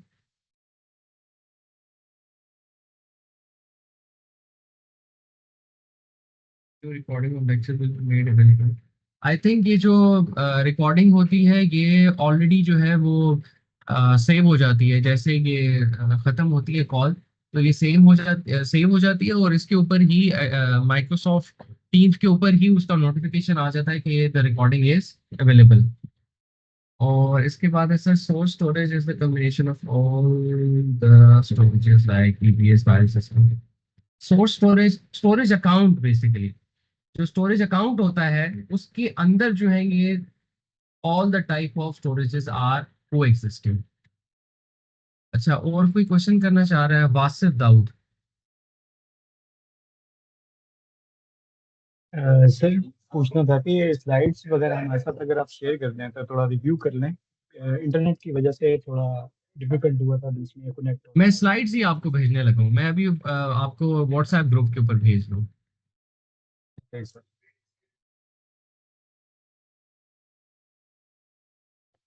सर वीडियो रिकॉर्डिंग भी इसकी अवेलेबल हो जाएगी? सॉरी, वीडियो रिकॉर्डिंग भी सर अवेलेबल हो जाएंगी इसकी? वीडियो रिकॉर्डिंग इसके ऊपर ही आ जाएगी ऑटोमेटिकली। वो हमने ऑन कर दिया था ना, तो वो जैसे ही रेडी होगी टीम्स के ऊपर, वो आपको नोटिफिकेशन आ जाएगा, वो इसके ऊपर ही आ जाती है। उसके अंदर मेरा तो कोई कंट्रोल नहीं है, ना रुबाब का होगा आई थिंक। वो ऑटोमेटिकली जब हम रिकॉर्ड कर देते हैं तो वो यहाँ पे अवेलेबल हो जाती है। Done sir. उसमें हमारा कोई वो रोल नहीं है कि हम उसको रोक सकें, या वो जैसे सर ही। रिकॉर्डिंग का जो लिंक है ना वो ग्रुप में शेयर कर देंगे, जो व्हाट्सएप ग्रुप है उसमें लिंक शेयर कर देंगे तो रिकॉर्डिंग मिल जाएगी आप लोगों को। Thank you. अच्छा सर, एक बात सर ये डॉकर और ये कंटेनर और डॉकर जो हमने पढ़े हैं सर, ये एक्चुअली ये खुद ही एप्लीकेशन है इटसेल्फ, या इटसेल्फ ये क्या चीज़ है सर? हाँ, ये एप्लीकेशंस होती हैं, these are the applications basically. अच्छा अच्छा, और सर इस ठीक सर, सर ये इनकी अपनी बेसिकली मेमोरी ज्यादा होती है उसमें, डिपेंडेंसीज जो हम होती हैं। जो बाकी एप्लीकेशन जो रखते हैं उसकी मेमोरी की वजह से हम कहते हैं कि ये इसको बड़ा ख्याल रखना है, इनकी अपनी मेमोरी इतनी ज्यादा ऑक्युपाई करती है चीज? हाँ, ये अपनी मेमोरी तो ऑक्यूपाई करते हैं, क्योंकि आप समझ लें कि they are greater than the operating systems. क्योंकि इसके अंदर आप ऑपरेटिंग सिस्टम्स भी लेके जा सकते हैं, इसके अंदर आप पांडास की लाइब्रेरीज, टेंसरफ्लो, सारी कुछ लेके जा सकते हैं। तो they are like big ships. जैसे आपने देखे वो सी जो ट्रांसपोर्टेशन हो रही होती है, उसके ऊपर बड़े बड़े शिप्स होते हैं, तो जी docker sir. Is like that. और उसके ऊपर जो है वो डिफरेंट डिपेंडेंसीज के कंटेनर्स हैं, जो कि आपके पूरा सोल्यूशन को कंप्लीट करके बताते हैं कि ये इन सोल्यूशन, इन डिपेंडेंसीज के ऊपर हमारा सोल्यूशन काम करता है। ओके, और सर कंपेटेबिलिटी जो अंदर हम चीजें रखते हैं उसकी कंपेटेबिलिटी या ऑटो करते हैं, या हमें खुद ही मैनुअली एक एक चीज वो कंपेटेबल ये चल रहा है या नहीं चला, इस तरह करना पड़ता है? नहीं नहीं नहीं नहीं, असल में होता ये है कि जब आप एक एप्लीकेशन बनाते हैं, तो उस एप्लीकेशन के अंदर जो फॉर एग्जांपल आपने पाइथन का वर्जन यूज किया है, वो जब आप टेस्टिंग कर रहे होते हैं ना, जब आप स्क्रैच से किसी चीज को डिजाइन करते हैं, तो आपने उस अगर पाइथन का वर्जन फॉर एग्जांपल 2 यूज किया, तो जी सर। आपने देखा यार मेरे पास जो सोल्यूशन है उसके अंदर 2 में जो मैंने पैकेजेस यूज करने हैं वो तो पाइथन 2 के अंदर है ही नहीं। तो फिर आप क्या करते हैं, पांडास को अनइंस्टॉल, पाइथन को अनइंस्टॉल करते हैं और 3 वर्जन को अपडेट करते हैं, तो आपके ओके। पैकेजेस वहां पे आ जाते हैं। तो इसी तरह से बाकी डिपेंडेंसीज के साथ भी होता है। तो eight the end of the day जब आपका पूरा सोल्यूशन बन जाता है, तो फिर आप जो है ना उसका डॉकर इमेज क्रिएट करते हैं। तो वो जो लास्ट अपडेटेड वर्जन होता है आपकी किसी भी डिपेंडेंसी का, वो डॉकर के अंदर कॉन्फ़िगर हो जाता है। All right sir, thank you sir, thank you.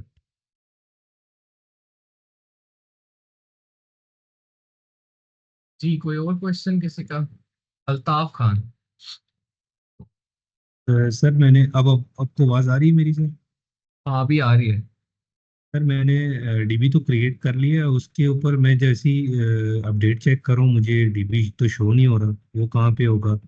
दूसरा फाइल अपने क्या है, अभी कहाँ डीबी तो अपलोड नहीं, करनी है? अभी हमने डेटाबेस तो क्रिएट नहीं करना था, अभी हमने सिर्फ स्टोरेज अकाउंट क्रिएट करना है। तो स्टोरेज अकाउंट जो क्रिएट किया सर? हाँ, स्टोरेज अकाउंट क्रिएट कर लिया है ना आपने?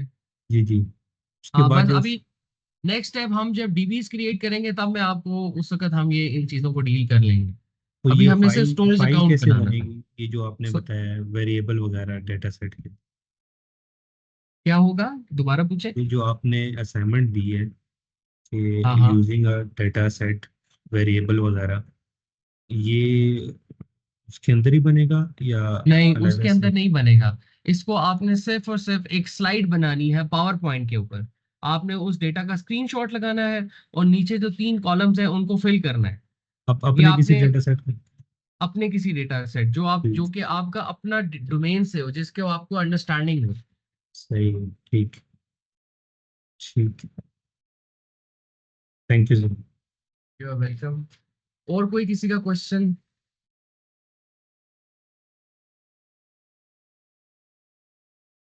ओके देन, फिर इंशाल्लाह कल मिलते हैं सुबह 9 बजे, ठीक है?